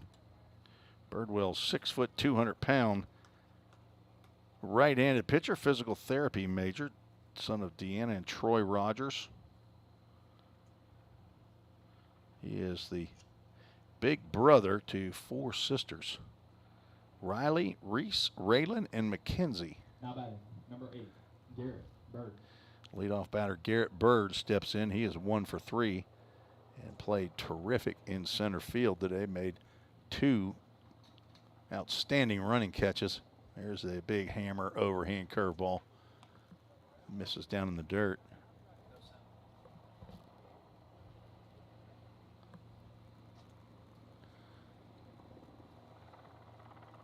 We should have all kinds of sound going. What was that pitch right there as I was checking mine? 2 balls, no strikes. I got sound showing on my board. Swing and a miss on the 2-0 pitch.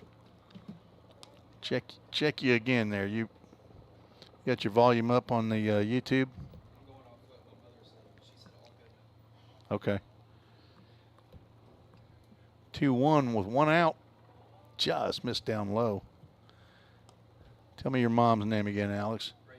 Reagan Jones, that's right. See, that's the thing. I don't get to call out your family with you being the DJ up here. As Bird just misses. We got Bird against Bird out here. Garrett Bird, B-Y-R-D, against Chase Birdwell, B-I-R-D, W-E-L-L. So I just struck out Garrett Bird. Maybe I can get that. There we go. We're back to a Full Count Ministries full count. Tapper, that couple hopper that sneaks through the left side. Ball gets away from second baseman Matt Hall, but backing up is Landon Godsey. Our first non-foul ball on a full count swing.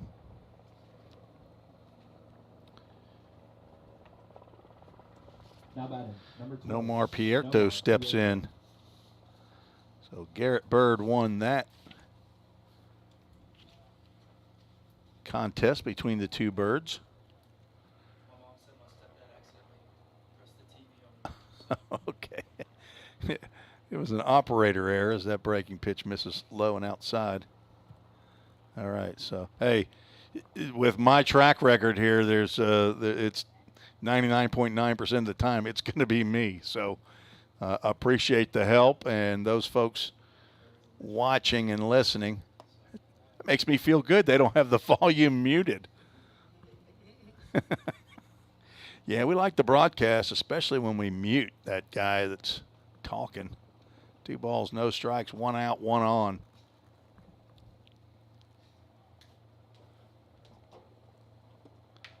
There's a pitch that catches the corner at the knees for a called strike. Birdwell on for his team leading, well, team now tying appearance, as he and Cade Sanders now tied with 12 appearances. Birdwell with a 2-2 record with 2 saves. Not a save situation here as that fastball misses down low. 3 balls and a strike. Birdwell with 18 innings pitched, 9 hits, 6 runs. They were earned, walked 10, and struck out 28 batters. 3.00 ERA for a right-hander from Lebanon, Tennessee, Lebanon High School. And he gets walk number 1. Puts runners at first and second. He got the leadoff batter on a flyout. Now a single and a walk. Put runners at first and second. Now batting, number 9, Michael Bell. Noah Eatman gave way to Cade Sanders, who got 1 out in the 5th. Gave up a hit and a walk, no runs. Chase Birdwell now the 4th pitcher for the Pioneers. Michael Bell, the 3-hole hitter, steps in. All right-handers out of the bullpen, as well as right-handed starter Eli Klopfelter. There's a breaking pitch in there for a called strike.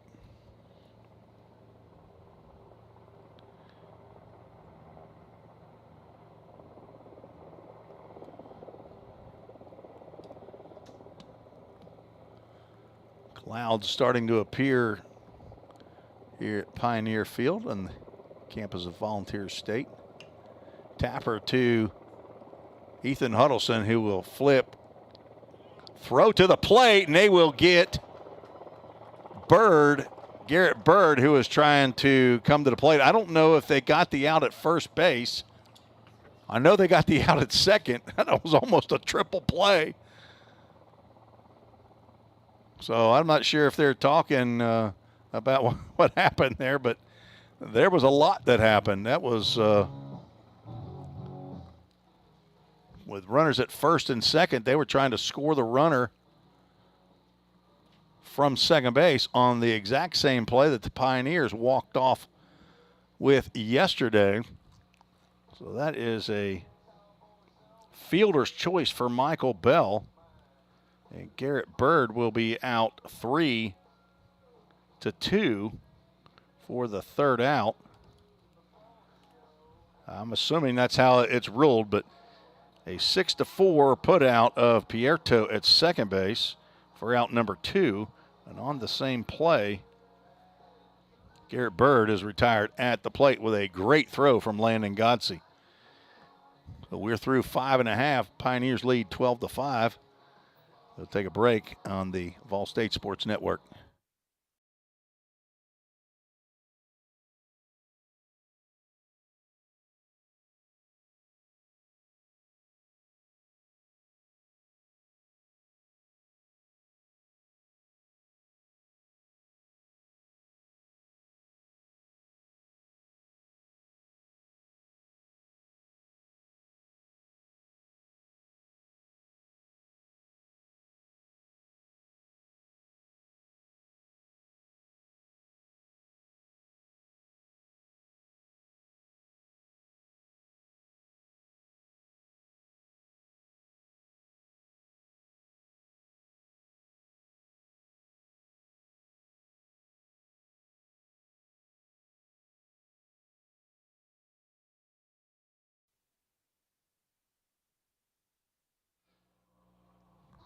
Tim Reese back at Vol State, where the Pioneers have a 7-run lead.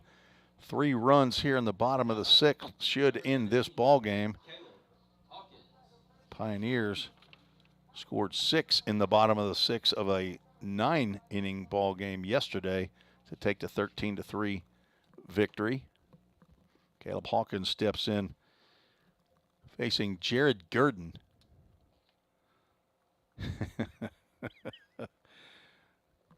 That pitch, if Jesse Dalton doesn't make that catch on the ball in the dirt, our home plate umpire Wayne Seeley is laid out to dry there. Dalton did not get in front of that one. He just snagged that one with his glove, but it was right in front of Wayne Seeley, the home plate umpire, and he kind of froze, thinking he was fixing to get hit. 2 balls, no strikes to Hawkins. 1 for 3, and now he will take a base on the hit by pitch.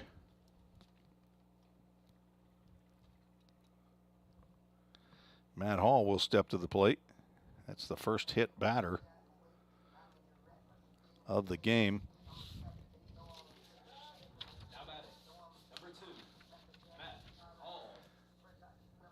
Matt Hall's 1 for 2. He singled and scored and walked and scored. That is Caleb Hawkins' 3rd bruise of the year.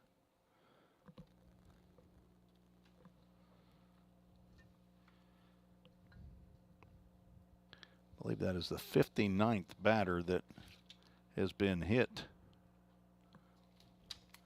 while Pioneer pitching has only hit 38.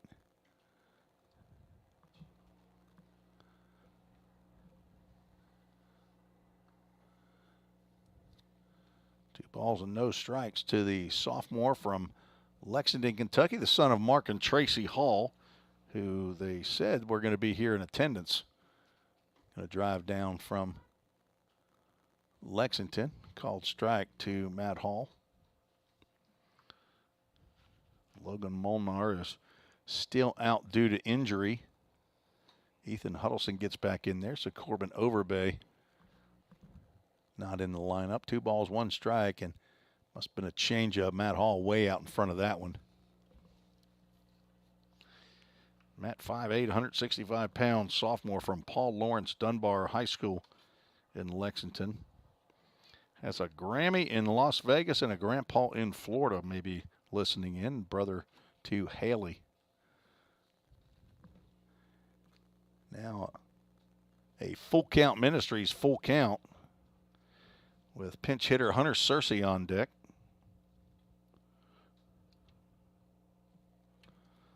See if Caleb Hawkins stays put. There's a kick and a ball outside.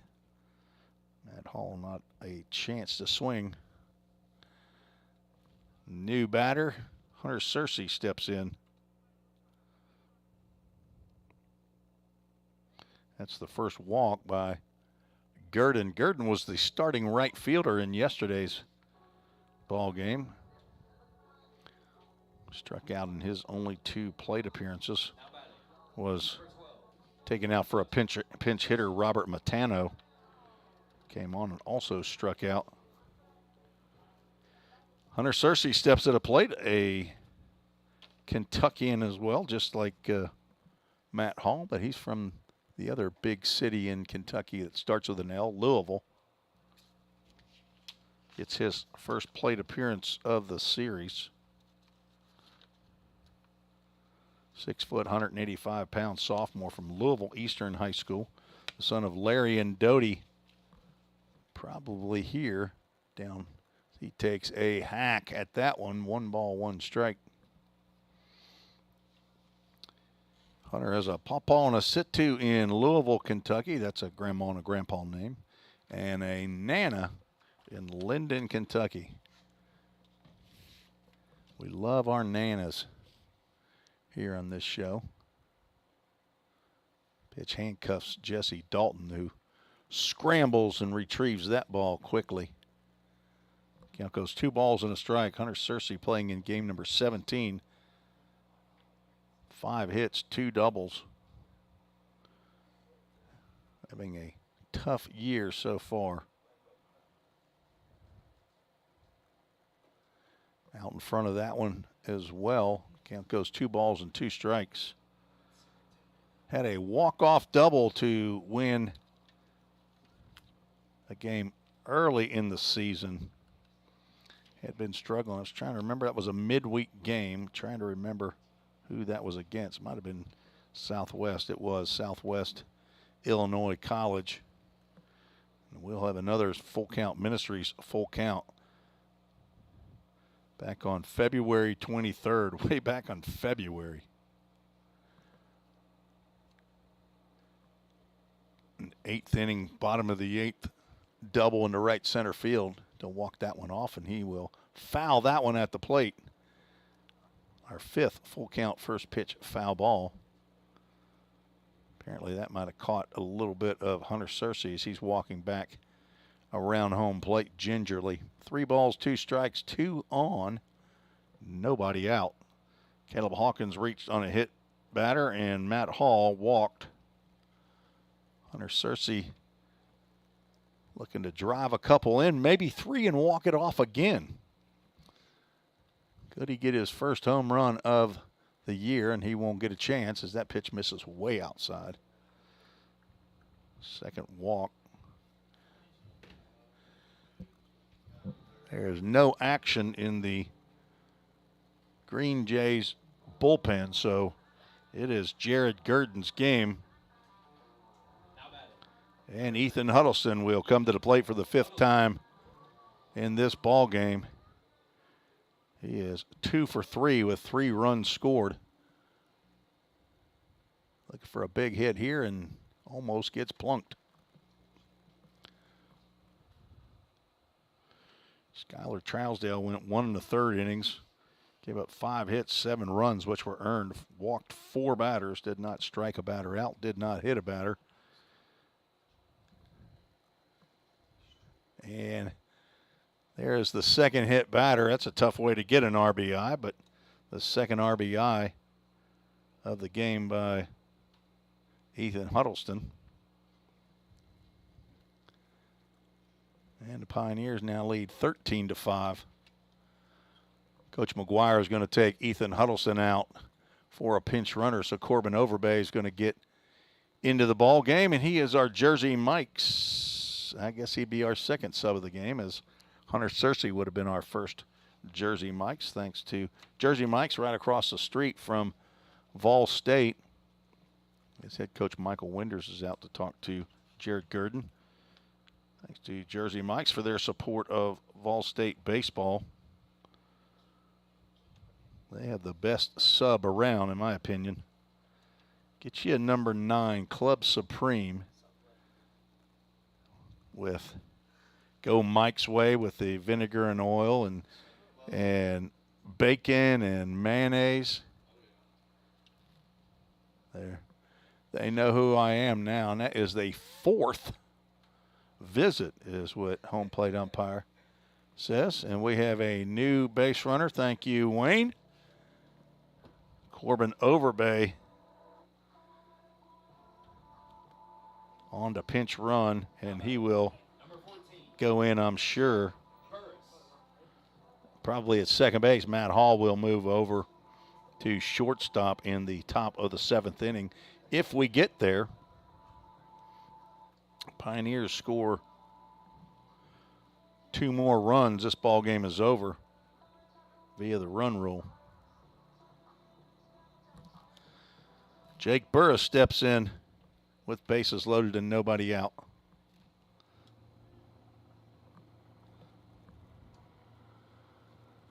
Jared Gurdon delivers, pitch high and outside.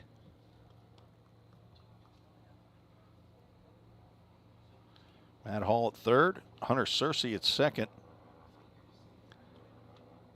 and Corbin Overbay at first base. Jake Burris has walked 3 times and has a single, and is now halfway to walking for the 4th time.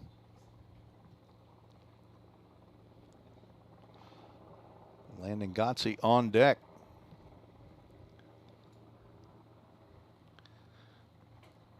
So the winning run at second base. Now 3-0 to Burris. Not a hit in the inning, a hit batter, 2 hit batters, 2 walks given up by Jared Gurdon, who came on in relief of Skylar Trousdale in the 5th inning. 3 runs in the first for the Pioneers, 2 in the 3rd, 2 in the 4th, 5 in the 5th, and so far 1 here in the 6th inning. 3-0 pitch. Jake Burris wanted to take a hack, but probably given the take sign by head coach Jim McGuire down at third base, assistant coach John Ripel down at first, pitching coach Braden Kale is the dugout mom. 3-1 pitch. Sails high and outside. It'll be ball 4, and another run comes in for the 3rd walk of the inning.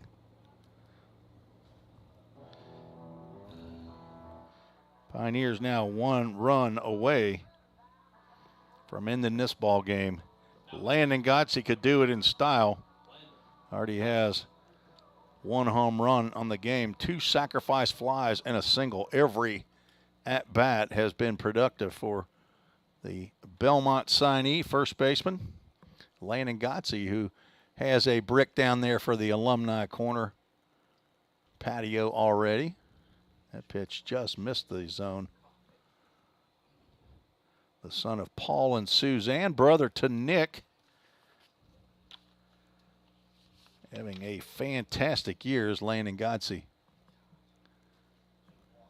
2 ball, no strike count. Gotze came in hitting .393, and his 2 for 2 will raise that batting average. Now 39 RBIs, and it's got a chance at 1 to 4 more here. There's a called strike. Jared Gurdon is struggling.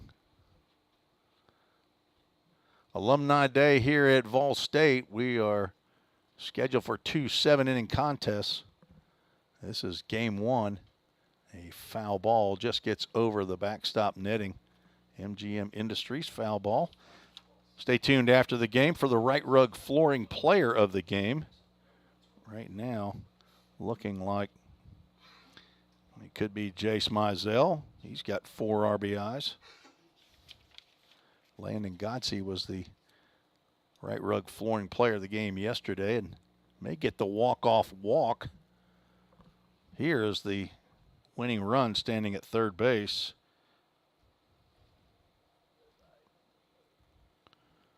Pioneers looking to win game 2 in walk-off mercy rule fashion as well. Full count Ministries, full count. There is ball 4, and this game is over. As soon as Landon Godsey reaches first base and Hunter Searcy reaches home plate, that is the 4th walk. And the Pioneers win game 1. They score 3 runs in the bottom of the 6th without the benefit of a hit. Win 15-5. Pioneers move to 10-10 in conference play, 26-17 overall. Green Jays fall to 2-17 in conference play and 5-29 overall. Winning pitcher, I think, is going to be Noah Eatman. I think he got in, since he got into the 4th inning. Eli Klotfelter did not go the required, I believe, 4 innings of work in a 7-inning ball game. So I think Noah Eatman gets that win. Losing pitcher will be Cameron Gordon. Cameron Gordon will fall to 2-5. And let's see, Noah Eatman moves to 3-0 on the season.